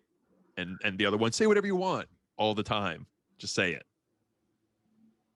I mean, like the third item on the Russian Bill of Rights is that like Putin gets to be topless in any photo that he chooses. Retroactively, so Photoshop is allowed. Oh yeah, absolutely. You were going to say something, Brian? I think. No, I was going to change the subject then. I think it would be very funny if Putin used like photo manipulation to put himself topless and things, or to like make himself look better in the same way that Stalin would just remove people from existing. Oh, for sure. And it's like it's just this vanity project. And the way Trump would add Sharpies onto maps. Yeah, exactly. To justify. Yeah, Stalin removes this person from ever existing. Putin's just like, you know what? Make my abs look a little better. I mean, like part of his cult is machismo, so I'm 100%. I mean, we all know. Did you want to talk about Trump's defense, impeachment defense, Jimmy? Lead it off, Brian. Lead it off. So supposedly, He definitely fired his defense team, who's going to be representing him, because supposedly they were trying to talk him out of standing in front of the Senate and ranting and raving about how the election was stolen, daring Republicans to still vote to convict him. And my God in heaven, do I hope that comes to fruition. I hope that is so true. I want the video of him in the Senate ranting and raving about stolen ballots and a stolen election. I want that video. They should just play the Georgia Secretary of State tape in lieu of him. I think that the Democrats are going to have a fucking full multimedia presentation, perhaps. Oh no, I just feel like Trump's testimony should just be that. Just him pressing play on the Secretary of State call. Be like, this is the shit that I was just going to say anyway. It's a perfect call. It's out there. It's out there. Yeah, I can't improve upon this. So I have it, and again, what you're saying on the fired, I think could absolutely happen. I have it here that I guess the other side is trying to spin it. They're saying these lawyers abruptly resigned. Sure. And they said the two people familiar with it, to your exact point, is he wants to make this case. I guess it's the case against impeachment. You can't be impeached if the fraud did happen. They're saying, no, there's a much stronger case that we actually have a shot at that says you can't be impeached now that you're not a sitting president. Like it's a moot. They're playing to the unconstitutionality of impeaching someone who's not in office anymore. Yeah, and that defense is basically the hey, just vote because he's a Republican, right? Like that defense is a nothing defense, which is all that they need to do. They don't even need any defense, right? Like there's no way 17 Republicans are going to vote unless maybe he stands up in the middle of the Senate and rant and raves like a lunatic. So fingers crossed. I mean, yeah, just anything to get independence away from the Republican Party and just let him talk for as long as he wants. Yeah. 100%. Egg him on. And then use the 14th Amendment. I would be for all of this, and this would technically be testimony before Congress. Like this would be subject to all of the rules of perjury, correct? Mm-hmm. Yeah, I have no idea. I guess I don't know. Make up the scenario that you want to talk about. Like, is he under oath? Probably. Yeah, that's it. Yeah, I mean, I don't think there's any chance that Trump is going to talk in front of Congress. Well, then how can he present? He's not that. He'll have people do it for him. Oh, yeah. I guess in my mind, because I'm like the case against impeachment, that's exactly where you make the case. It's in front of Congress. So yeah, but I don't think he's going to be the one to rant and rave. He'll have people do that. I'm hoping he sticks to his guns and does it. That's what I'm saying. If I was a betting man, I would actually bet that he wouldn't, because if I'm wrong, I still win. So I will profit in both scenarios. That sounds like a good plan. Yeah. So do you think that they impeachment's never going to go through, but do you think that they use the 14th Amendment? Which one was that again? So if he can be prevented from running again, based on acts against the country. So basically that's the 5% critical hit chance. There's an outside chance, right? You got to get the 20. And that would involve him talking in front of Senate and making an ass of himself. He won't be impeached, but it'll just be so fucking bad that they'll be able to get enough people to censure him. Well, so they only need the point of that is they only need 51 votes. Is it simple majority? Simple majority. So and they would definitely overturn a filibuster for that. if it I mean, maybe, right? Do you think do you think that Manchin and Sinema would blow up the filibuster over that? No. Is that important enough to them? I don't think it is. Manchin said he will never be against the filibuster. He is keeping it forever. There will be a reckoning that He'll be comes tested eventually. in a few months when there is a universally popular thing that is just getting obstructed. It'll be more than a couple months, but yeah. It'll have, but yes. We'll see. I don't know what that thing We'll see what it is. I guess the point of like making sure Donald Trump can't ever run for office again doesn't seem worth it. We'll see. We'll see if we regret that.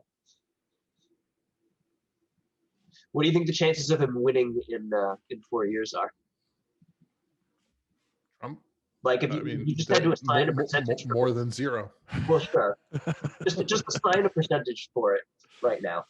I would say 2%. 20. Nah, I don't think there's I don't think there's a 20% chance. I don't think it's that high.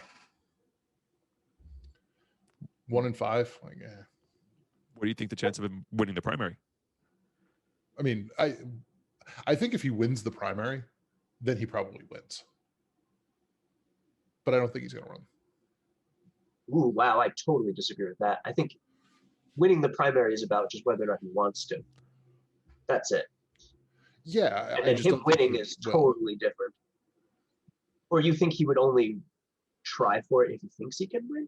Yeah, I think that he, 3 years from now, when they're going through the Republican primary, he'll have a much clearer understanding of where the country is. Sure, that's fair. And he's not going to run if he can't win. There's no point to it. That makes a lot of sense. I disagree with that wholeheartedly. Okay. I think that's what this podcast is for. Yeah. Oh man, I want to hear this. He's a grifter. Being in the spotlight is how you grift.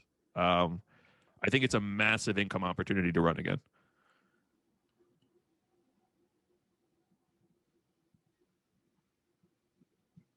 How do you say no to that? Much like what Will said about the political situation, I think that his financial situation will play a big part of it.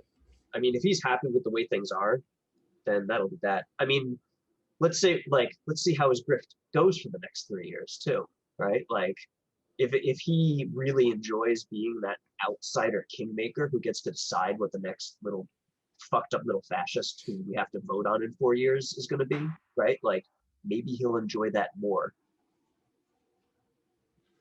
Yeah, I mean, one thing is clear: he's not going away. Right. He's not going silently into that good night. Fucking bummer.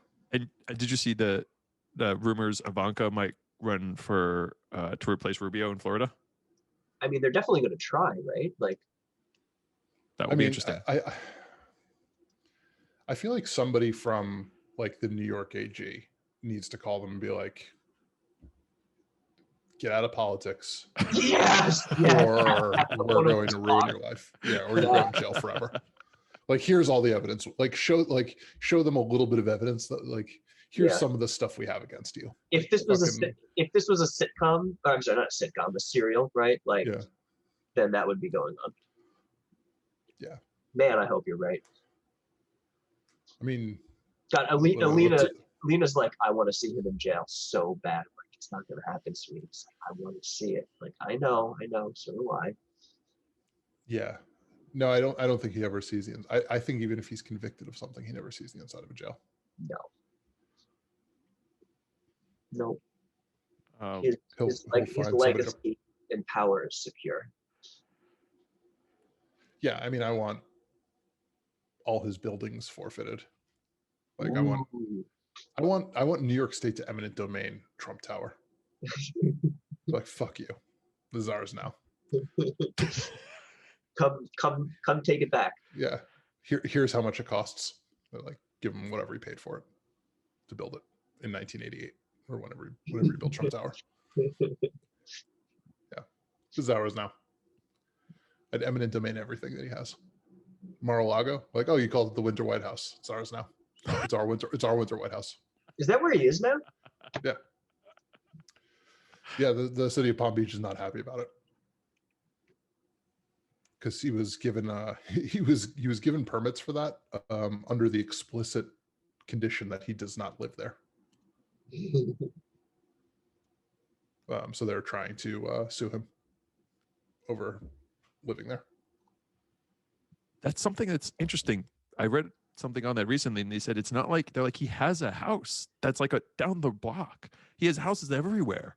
They're like it's this weird, you know. It's not like he has nowhere to go. He's got tons of big ass houses everywhere. He just that's where he wants to be. Oh, I read something about the house upstate that they had that is like indicative of fraud. I need to pull that article back up, but like when they were going over the tax documents, apparently like they took a whole bunch of write-offs on it that were illegal because of the type of residence it was. Like it wasn't supposed to be a residence, but then they took residence type write-offs. Yeah, something like that. Private law. Well, no, I mean this is New York State tax law, so they're definitely going to go after him for it. What do you mean you spent $200,000 on a toilet? Let me go see that toilet. What kind of toilet do you have in this random upstate New York State residence? I mean, it probably is fucking gold. It's the thing, like, it would be almost tolerable if he had good taste. But he's said like this before, and it distresses me. I must say. Well, it's like it's cartoon villainy. It's the cartoon picture of what does a rich person look like. Rich person has gold everything. So he would Scrooge McDuck if he could. He would have a swimming pool of gold if he could. So what does that say when people think that's what rich people look like? Well, I mean, somehow he's convinced his supporters that like they too could have golden toilets if they just vote for him. That he was like them until he made it in business. Is that his pitch these days? No, I mean I don't think he even bothers trying to like go rags to riches. No, that's kind of like the default pitch too of like he's a Republicans, right? successful businessman. I mean, I've been told like a business. I've been told flat out that like it's obvious, like it is true that he is a super genius because he is a billionaire. Like that it would be impossible for him to be a billionaire if he wasn't a super genius. Like I have been flat out told that. Okay. He's very good at a very specific set of skills. Yeah, I mean, he is an idiot savant when it comes to media savvy. Like, dude is charismatic. He's funny. He knows how to rile people up. He has a specific brand that you happen to not like the aesthetics of. When I flew out of LaGuardia and I'd have to pass this fucking shitty plane. They're so gaudy and disgusting. Every time, that stupid black 737 or whatever it is. It's awful. The Trump Links when we drive through the city, is that it? There's some Trump golf course I drive. Yeah, that's in the Bronx. Yeah. That's right next to the Throg's Neck. I think that's actually his license for that is getting taken away. Nice. Oh, yeah, the PGA banning him? that was like the best. Yeah. That felt so good. It's so what good. Was that? The PGA taking away the championship from Bedminster. I was happy to see that. I was very happy to see that. You know, that just fucking digs at him. Oh yeah. Well, the New York Times was like reporting like that was the biggest, like that's what hurt the most. Yeah, I can which see is that. Amazing. Right, that and like Putin not sending him a Christmas card or something. Right, it's like one of those two. I mean, I really hope that like we release whatever letters like Kim Jong-un sent, and like with proof that it wasn't actually Kim Jong-un who wrote them. Well, because he kept bragging about like that he gets all these love letters from Kim Jong-un. Kim Jong-un wrote me a very nice letter. I believe that those are 100% true. Probably, yeah. I felt like I just want anything that can hurt his ego to hurt his ego. Oh, that they weren't true. Yeah. My impression was they were, and Kim Jong is like, seriously, just have to write these stupid things, and like he'll do all these things for us, and they're like, yeah, just write them. He's like, okay. Oh yeah, I believe that they were true too. I just hope that they weren't. Oh, got it. Sorry, I missed that. Yep. Yeah. No, yeah. I'm in this for any petty retribution that can, like, it does. There's nothing too petty. Like there's, like, if we can get him for parking tickets, like put him in jail for parking tickets. Like I don't care. Like, yeah, doesn't matter. Well, like it really upsets me that we have to give him like all of the benefits of an ex-president, right? That he gets $1 million a year travel fund, and that he gets to build a library somewhere, and that, Yeah. like, all the trappings of the office he still has. He'll always have one though. I mean, those are almost like codes at this point. Like, he has the thing that I really don't want him to have already, which is that he's in history books forever. Yeah, and like history's, it's going to be one of two ways, right? There's no middle of the There's road. no middle ground. Yeah, like he's either going to be the absolute hero in every history book 100 years from now, or, I mean, I think that if that was the case, like there won't be history books 100 years from now. Yeah, that's the way we know them. Yeah, or just they're going to look like that 1776 report. So yeah, so I didn't read that. I don't think I got a chance to read that because it was on the website for like 12 hours. And then got taken down. It was pretty vile. I have some lefty friends that were like going over it. Well, it was a response to the 1611 project, right? Yes. Okay.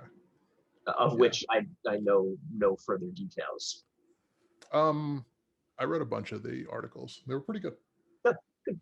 I mean, I think it's a pretty good place to, like, it's a pretty good place to start in thinking about how, you know, the slavery is intrinsically tied to, like, this country is intrinsically tied to slavery. Like, you cannot divorce anything that is happening from slavery. Like that context runs through everything that exists.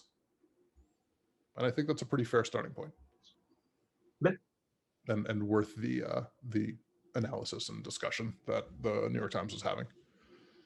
Obviously, Republicans don't believe that, but I'm glad that I didn't get a chance to read. I'm sure I can go find it, but I'm not going to devote time to it. And I'm glad that it was taken down from the website immediately. I didn't realize it was taken down. As soon as Biden took control of the website, it was. Oh, well, right. Sure. Yeah. Okay. Oh yeah, it really came out like the day. Like 12. Yeah, it was like 12 hours before. Yeah. Right. Before the inauguration. Speaking of which, did you guys see that Amanda Gorman is going to be reading a poem at the Super Bowl?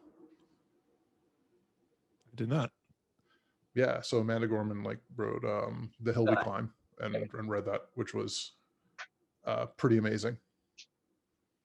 I don't know where Brian went. I mean, I don't know how long he'll be gone. Well, you can just edit this part out. Sure. You're like, I'm not going to edit. I'm not going to edit Fine. anything out. I will do one cut. For this, I will do one cut. Nobody is going to watch this, so David. No, I'm going to leave it in here for Dave. We can have 4 minutes of dead air, no problem. Dave, you're here. I know you're listening at this point. I'm not cutting it out. You just get this. You get the raw stuff, Dave. This is behind. It's amazing that Dave listens to this. He says it's funny. I mean, yeah. It's just shit that he would like. He would just be in the conversation with us anyways.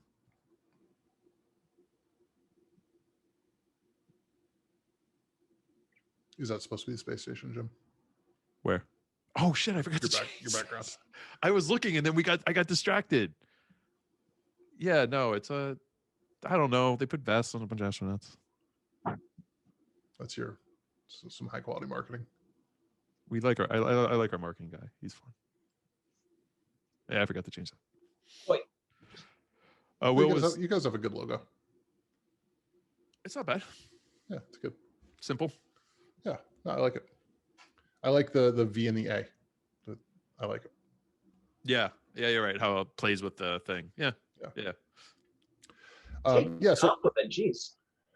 I was saying, Amanda Gorman, who wrote The Hill We Climb and read it at the inauguration, who showed everybody up. Like Biden had a really good speech, and like it was like pretty inspiring. Nobody's going to remember that. Like that is when you talk about the inauguration, people will only talk about Amanda Gorman and Lady Gaga.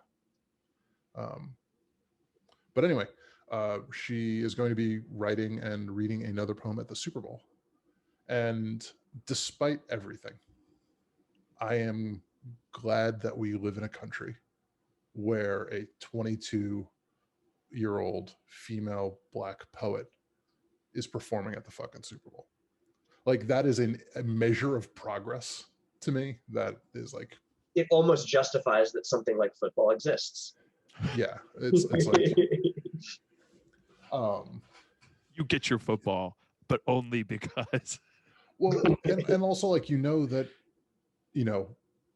half the fans are probably pissed about it. It's not about the money; it's about sending a message. Yeah. Oh, yeah. Exactly. Right. It is the NFL deciding that this is the side of the argument. This is the optics that they want, and that's that. And it's one of those things where like they got to get Colin back in. He got a settlement. Yeah, he got a settlement. He's good. He's doing okay. He's doing okay. He's good. There's no need to break his body. Yeah, exactly. He's not going to come back.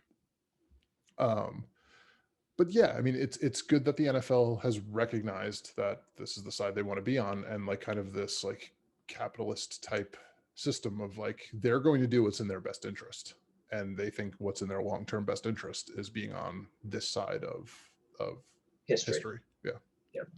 Which gives me a little bit of hope. No, I don't want to throw the baby out with the bathwater when it comes to capitalism. There's some really good parts, and here's one.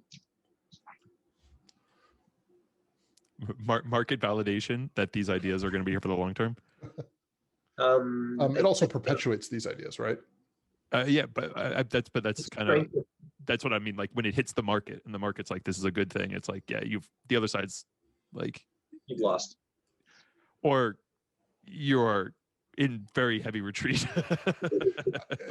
Well, it's like when NASCAR banned Confederate flags, right? And like the only people who watch NASCAR are people who love Confederate flags. Fucking I don't know. I know that that's not true, but or how about everybody who loves Confederate flags also loves NASCAR?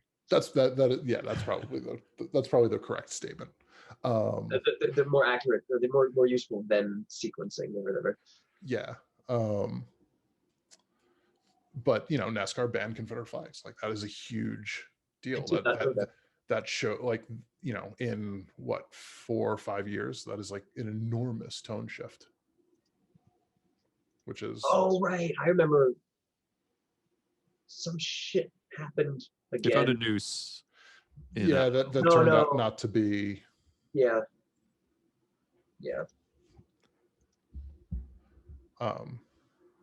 Yeah, so I'm looking forward to like YouTubing the poem, because that woman is unbelievably talented. It was really good. I'm glad that we created this title or this position of United States Youth Poet Laureate specifically for her.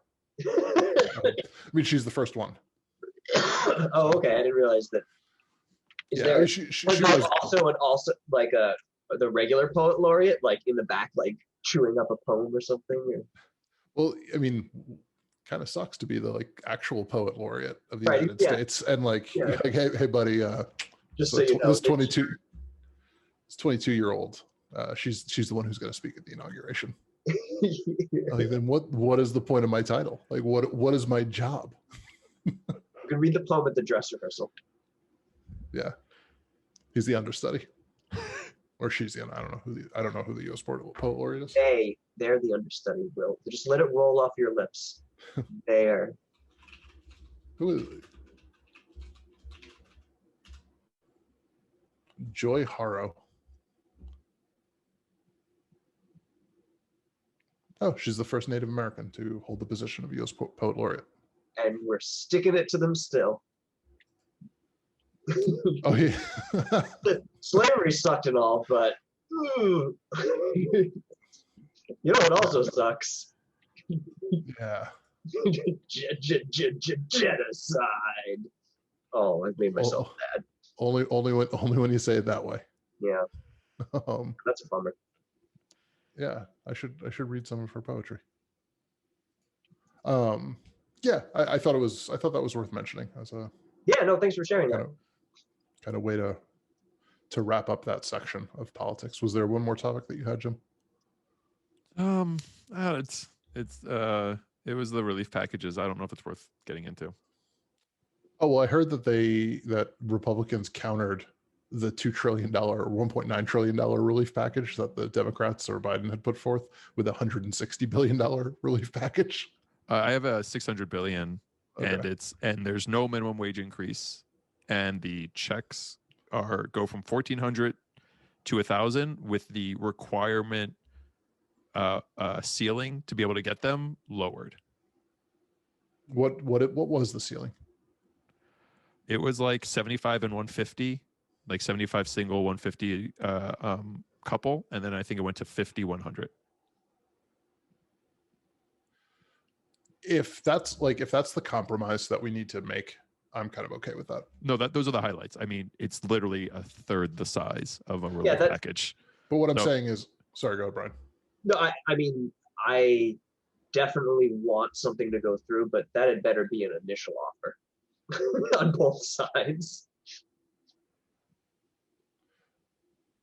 Well, I mean, Biden's is 1.9 trillion, 1,400 check to round out the 600. So that's how he's like, quote unquote, keeping the 2,000 check number and holding to a word.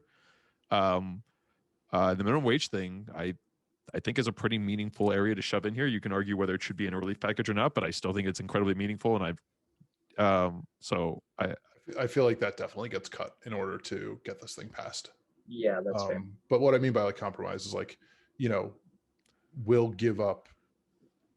Like we want the checks to still be $1,400. We want, all of the other aid that makes up the 1.9 trillion to still be there. What we'll give you is removing the minimum wage hike and the lowering the cap a little bit. These or comparable discussions are being had, I hope. Because I'm sure. It certainly seems like we have a functioning version of government this time, where you make a proposal and then have a counter proposal and talk about each other behind each other's backs. Yeah, leak things to the press. Right. Yes. There you go. Selectively. It's not all Republicans. It's 10. So again, we have a sliver of the Republican Party who is willing to do something, and it is to be seen if they are going to move on anything that they've proposed. So I mean, I think the thing is that these are unbelievably popular, like these bills, because it's a lot of Republicans who are going to get a check too. And like that will be remembered. No, it's Pete. All right. Well, are you implying that Republicans aren't going to vote against it in mass? I believe that there will be more pressure on them because of how popular these bills are. Okay. And how public it is, right? Like this is not some like weird kind of political maneuvering or like logistics for some random aid. Like this is checks that are going to go in their pocket and everybody knows about it, right? That like nobody's not paying attention. So I think there's going to be a lot more pressure for them to pass something, and Democrats ran in Georgia on the $2,000 check, right? Like that was that was Donald Trump was the biggest gift Holy that cow. like the Georgia Democrat, cow. by putting a $2,000 check Was into the zeitgeist. yeah, exactly, right, where it's like, and Democrats immediately like, yeah, let's pass $2,000 check, yes, like absolutely, that's who we are, we want to help people. And 2 weeks of Republicans being like, maybe if there are certain limits, and I don't know, we got to look at it. That was a death knell for Republicans in those Senate races. I feel like Trump was sending the signal, hey everybody, if you just go along with this, we could just take it and it'll be a win for us. And he was probably right. Yeah. But they let their consciences take over. They're like, oh, we're not just willing to sell out anything. Like we actually believe in something. And that thing is not spending a whole bunch of government money, right? Like that thing is not helping poor people. To be clear, they're absolutely fine with spending lots of government money. They are not okay with where it was going. Because Brian, they're just going to buy GameStop and then ruin their money, so we can't give them anything. Turns out that they are, but certainly a portion. Yeah, I do think that there will be enough public pressure that they have to get something done, and that Democrats are in the easier position of making their case, because you can, like of course the bill's going to get through one way or the other. What are they gonna? They're gonna filibuster like something if there's no way. So, but everybody gets to win a little bit more if they can like be bipartisan about it, and hopefully there's enough saner heads among the Republicans to get past 60 so that they can even like try to block it, but then like half-heartedly do all this kind of crap. I think it would sure be great if we could get minimum wage out of it. But I agree that seems like more of a poison pill. Be like, fine, we'll cut this off. You can do that in budget reconciliation too. The minimum wage hike. There are other opportunities to get that done. So yeah, that is not as time sensitive. Yeah, that's true. Like this has to get passed like now, and it's not worth fighting for a $15. Like it's not worth fighting for things that wouldn't even be enacted anytime soon, right? Because nobody's gonna they're not gonna pass a minimum wage hike that I don't know what the terms of the bill are, but it's not going into effect this year, I'm sure. Like these things always roll 2022 out, right? start or something like that. Yeah, exactly. Because you have to prepare really for it. Yeah. That said, I mean, like of course everybody should make $15 an hour. Like I can't think of anything that like every menial job should make more than $15 an hour. Like that seems like a pretty low sum of money. If we're also assuming employment is available, right? Yeah, of course. And like, yes, obviously. Hopefully that trends back the way it was trending when all this wraps up. As long as like the South Africa variant doesn't fuck up the virus or the vaccines. Which one's that? I lost track after like the second or third one. Okay, I've got it. It's mutating. I hope a bad one doesn't show up. Yeah, so the South Africa variant, so the Johnson & Johnson vaccine is only 72% effective against the current variants, except for the South Africa one, which it's only like 50% effective against. And Moderna has said that they've already created the booster shot for the South Africa variant to protect people from that, because I guess the spike protein had mutated. Sure. And it's like, what I am interested in is, will the government ease regulations around how these things have to be tested in order to get vaccines to the public for all the variants, right? Because that'll depend on how quickly new variants are popping up, right? Yeah, of course. But like if we vaccinated everybody, but the South Africa variant is like catching on, and Moderna has already produced the vaccine for it, but like, are they going to have to go through all of the same testing, the year's worth of testing? And like, now we're back to square one. And like, is this going to happen every time? And like, it's an interesting question, because like, there's a damn good reason that all this testing is in place, especially if you're giving this to everybody, right? Like that's a big I oops think if you messed up. I think that's an interesting concern. I feel like we're gonna have to. I think actually getting enough people vaccinated is so much bigger of a concern now that I can't wait for that to be the problem. How can we continue updating the vaccinated against new variants, right? Like, Yeah.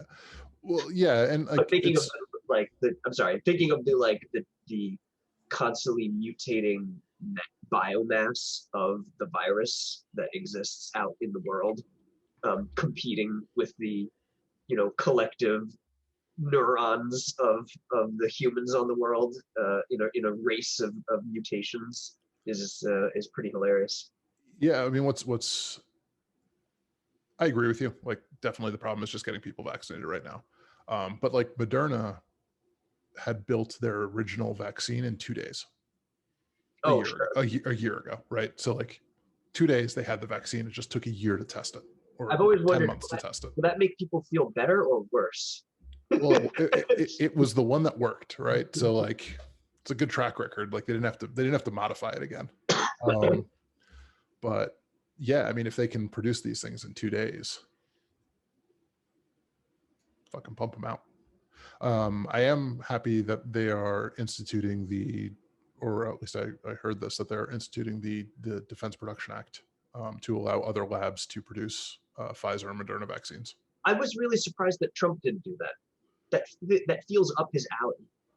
Like, he didn't implement, he like barely implemented the DPA. Like, he should have done it for masks. He should have done it for like all of the PPE that we didn't have at the beginning. He could have done it for ventilators, even though it turns out the ventilators like weren't the right therapeutics anyway, for the most part. But at the time, we didn't know that. Yeah, like, well, I guess that one makes more sense to me. That's part of the, like, it's a hoax, like, don't overplay it thing. But once the vaccine was around, and even he was like hyping it, like, ordering businesses to like churn something out feels like the sort of like hard on that he's into, right? Like, I'm just perplexed that he didn't do it. Or maybe he was just so checked out and angry by that point. Yeah, I mean, that is one thing, right? That this happened after the election was lost. Yeah. But also, like, the Biden team came in, and like, there was demands we didn't expect them to have a great plan. Right, we didn't expect, but they had no plan to how to roll out the vaccine. No, they probably had a negative plan, which is to say, make it harder for the next group by like selling the options to like their industries or something. And like, they did. You can't fault the White House for how they got Project Warp Speed, or whatever it was called, to produce the vaccine, right? Incentivizing pharmaceutical companies to pump this thing out. I would agree with that. They did the right thing there. It probably could have been done better, but the fact that they did anything was great. Yeah, absolutely. But you kind of have to do something with the vaccine once you made it. Like, yeah, but it's such an obvious PR thing of like, oh, we made the vaccine. It's not sexy to be like, hey, we rolled out another percentage point. Like, yeah, no, I see where they're coming from. No, that's the fucking military parade that Trump always wanted. Like, you get all your national guard to, set up march down these streets and set up these vaccination centers and clinics, and have the United States military handle the vaccine rollout. Like that, there's really good optics there.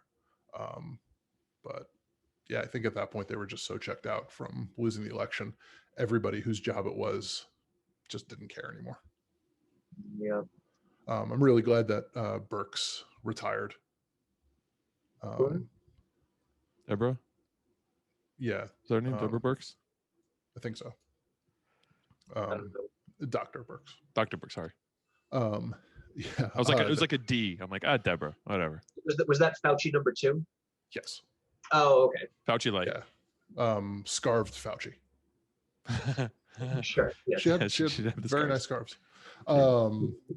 Yeah, who just stuck around and like is now on like kind of the interview tour of like why this wasn't my fault. And you know, everybody's like, fucking fuck you. How about that? Like everybody knew Fauci wasn't down with this. Right. Like there was nobody who was like, you know, Fauci could be doing more. Fauci's, you know, on board with what the Trump administration is doing as far as COVID messaging. Like it was pretty clear, like a month into it, that like, oh yeah, he's not allowed on TV anymore because he speaks out too much. Right. Whereas that's not what happened with Birx. Like she kind of towed the company line, and luckily people are kind of holding her to it, which is nice. And then she retired. You know, and all of the Fauci stuff where, you know, the kind of new man memes about his like before and after. Oh yes. But what is nice, I was talking to Megan about this, is because he's still so measured. Like he's still very precise. Like he doesn't talk about things he doesn't know. He doesn't talk shit just to talk shit. Like he is professional. That's what I expect from a scientist. Right. Like, yeah. I expect a certain kind of language that's very precise. Yeah. Yeah. It makes you trust him. Even though it doesn't, you know, I want that juicy gossips. Like I want that. I want to know what was going on. Like, you know, how many people were talking shit about Trump behind his back because he's a fucking moron.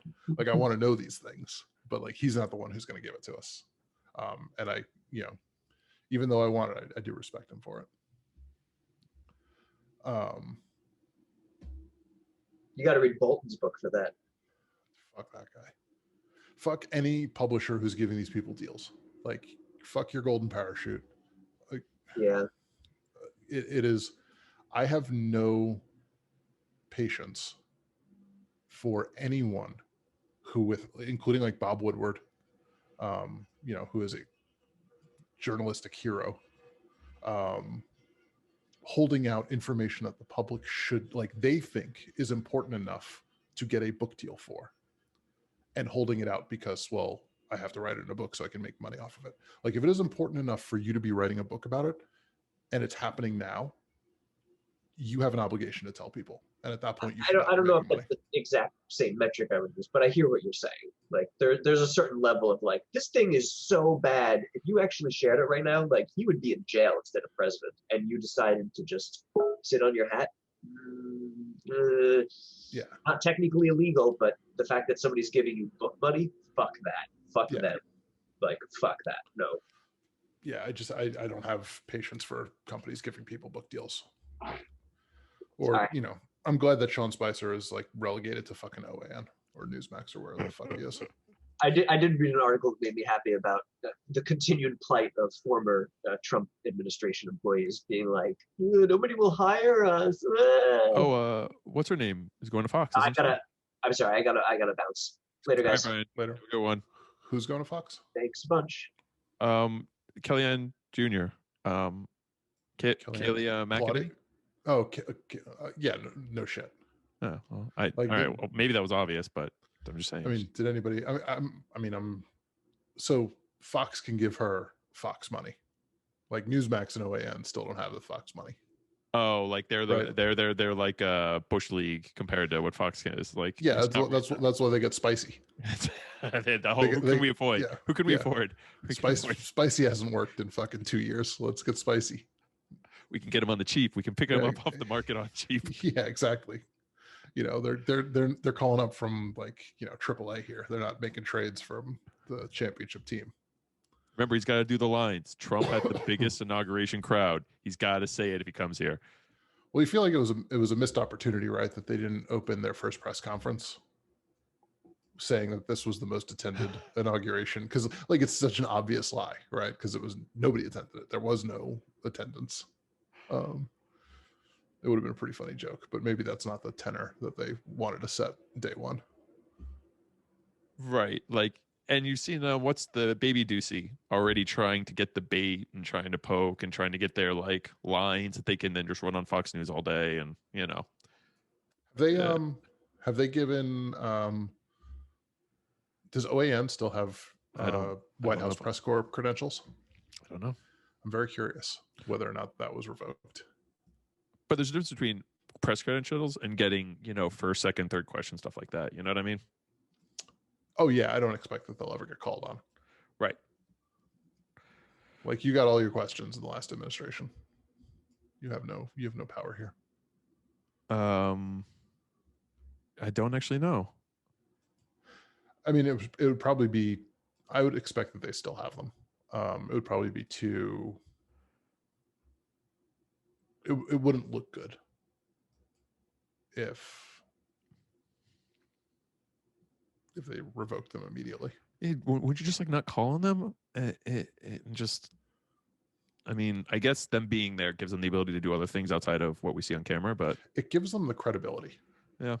Right. Like it gives them, this at least some level of prestige that they do not deserve. That's fair. That's fair. And that's the problem I have with it. There should be some standard that they're held to in order to get that. I don't know that necessarily the administration should be the one that decides that, who is and who isn't being held to that standard, right? Or who isn't acting to that standard. Because that's rife for problems. But, this goes back to like, I think that the news should be regulated in some way. More obvious delineation between opinion and news, right? So people can't just be like, oh, Hannity's news. It's like, well, he's saying things that are happening that are also being reported in the news. Yeah. And like, I get why that's a slippery slope. I get why it's dangerous, and But we already have standards. We just need to, we already drew the line, right? We just need to highlight it. Well, we drew the line in, amongst like libel. Yeah, that's what I meant. Slander, right? But yeah, but that's a pretty big like news organizations. Like he is clearly defined as opinion, right? He's not a news channel in a whatever legal sense that they define news channels, right? Yeah, he gets to say batshit crazy things and then hide behind, this is an opinion show.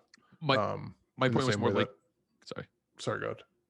I guess my point was more like the warning on the box of cigarettes, making it bigger.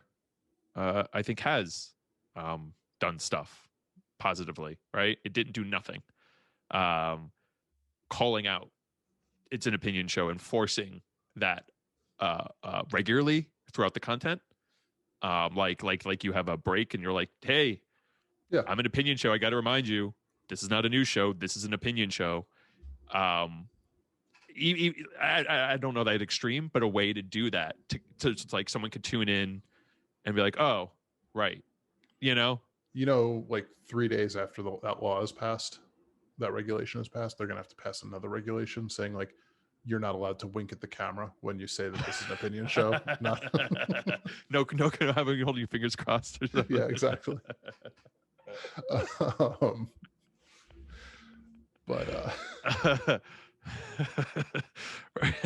Right. He's looking at the screen being like, this is an opinion show. Yeah, exactly. Right. They're making me say this. Right. But I don't know. I get what you're saying. You want opinion out there. I don't, I think there's a place for political opinion shows. Like, of course, right. I don't think that they should be on news networks, and I don't think that they should be under the guise of news. Right. And this is true for Hannity. This is true for, Fox and Friends. This is true for Maddow and Chris Hayes. Right? Would you force like an actual channel to be separated out? Like that channel can't have both? I don't think that the newspaper should have editorial sections. Yeah, you've made that argument. That's not a bad or a very because aren't editorials mixed in as well? Like they'll say opinion, right? But I don't think that they should have them at all, because Right. it's too easy. You know, the amount, no, so few people at this point consume the actual content. Everybody consumes the headline. How many articles do we put like in Slack that we post? Do you actually go in and read the article? Most of them I like maybe a paragraph or two. Yeah, but it's not like you're consuming the whole content, and that's more than most people because like this is a friend group who you trust, like their kind of filter, right? They're Right. aggregating. Yeah, I take it as word if you guys post something, unless I'm really interested in it. I just believe what you're posting. Yeah, and so like this is happening on Facebook and Twitter, right, where people are just posting these things and nobody clicks into the article, or if they do, they read, you know, one sentence or two sentences to try and like, you know, what's the lead. But you know, largely they're just getting an inflammatory headline under a New York Times banner or under a Wall Street Journal banner or under a Washington Post banner. You know, and that is taken as the news when it's not. It's an editorial. It's an opinion. You know, yeah. And if you click into it and you like read it, it'll say that this is part of this section, but that's not the way people are consuming it. You know, it's that level of prestige and credibility you're giving something that shouldn't have that level of prestige and credibility. And so I think the only way you can fix that is that you, like, newspapers are just not allowed to have opinion sections. Or very, very clearly call out like New York Times opinion, not news.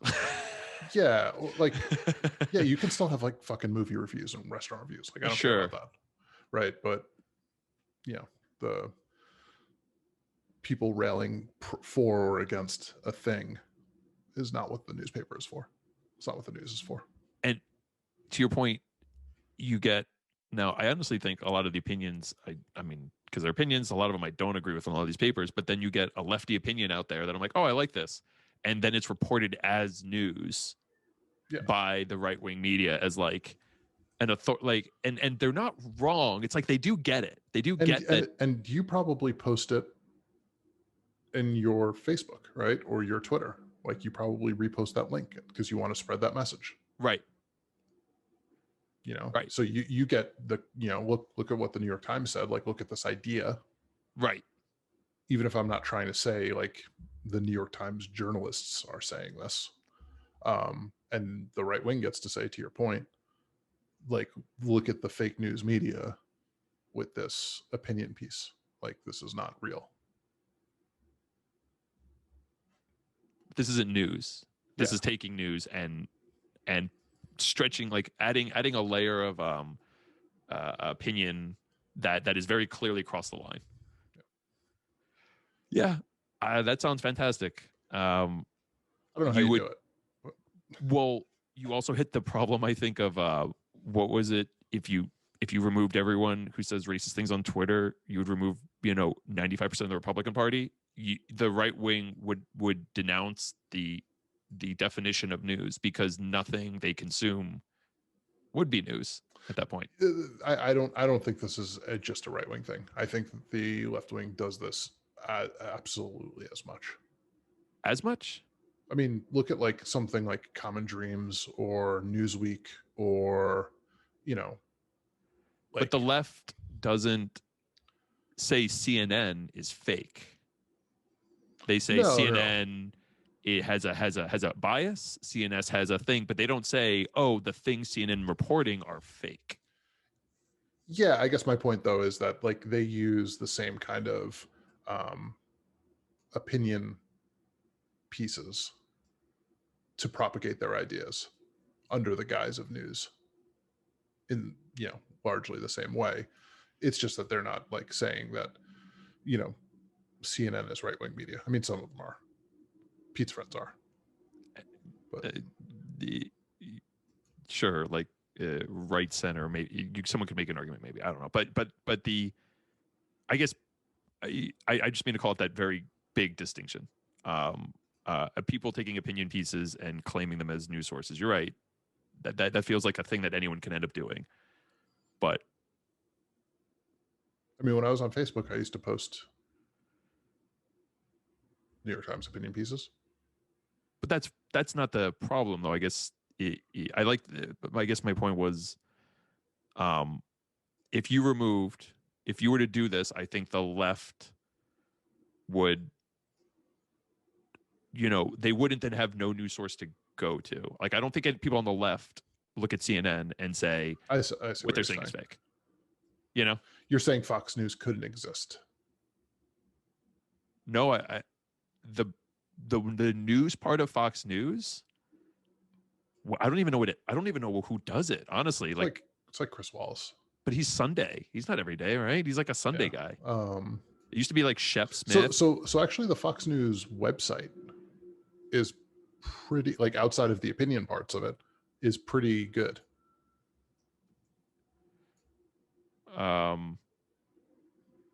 But who are the actual news? Like, what programs do they have that are actually considered news? I don't even know. I don't because all we ever talk about are the opinion people, right? Like, none of those people are news. Like Shapiro, Ingram, none of them are news.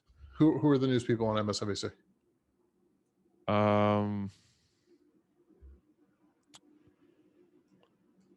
What's her name? There's a. I mean, nobody talks about them. I know the CNN people. Like, that's honestly what I consider news is CNN. I don't actually like MSNBC. I feel like their news is like financial reporting. You get, you know what I mean? It's not. Yeah, I mean, I think CNN is the most newsy of them. Yeah, Anderson Cooper. Realistically, it's broadcast news, right? It's ABC News, NBC News. Like the news that's on from like 5 to 6 o'clock on channels 2, 4, and 7. Yeah, I don't know anyone on NBC who I'd put in the news category. To me, they're all opinion pieces. People.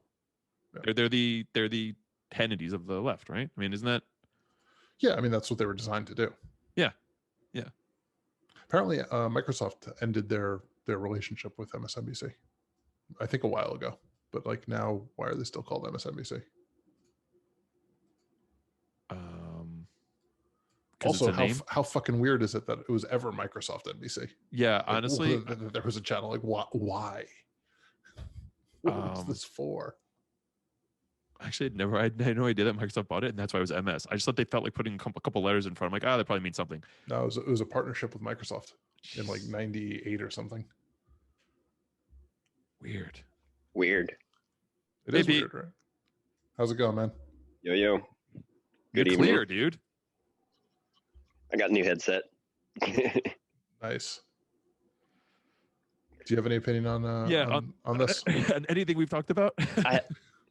Geez, MS. I had no idea that's what that stands for. Okay, good. You're in the same boat. Yeah, I had to chime in there. Give us something.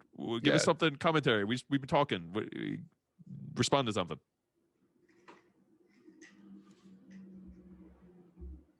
I'm working here. I'm just listening to a podcast. I love it. I love that that Pete is a real-time podcast listener. I'm a real-time listener. Yeah, he's a live I don't studio have to audience. download it. I'm a studio audience of one. I'm ahead of anyone that can download it. Pete's plugging into the direct feed. That's what he's doing.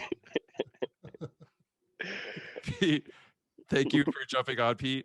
I'm happy you jumped on, and have fun at your next podcast. Okay. Word. Charlie Wilson's War. Yeah. Next podcast will be Charlie Wilson War and Die Hard. And Will, do you have anything to say before we go? No, I mean, this went on for 4 hours, so weird because that's not how long it's going to be in the podcast. No, it's gonna be like 2 hours and 45 minutes in the podcast. For the behind the scenes footage, you can reach out directly.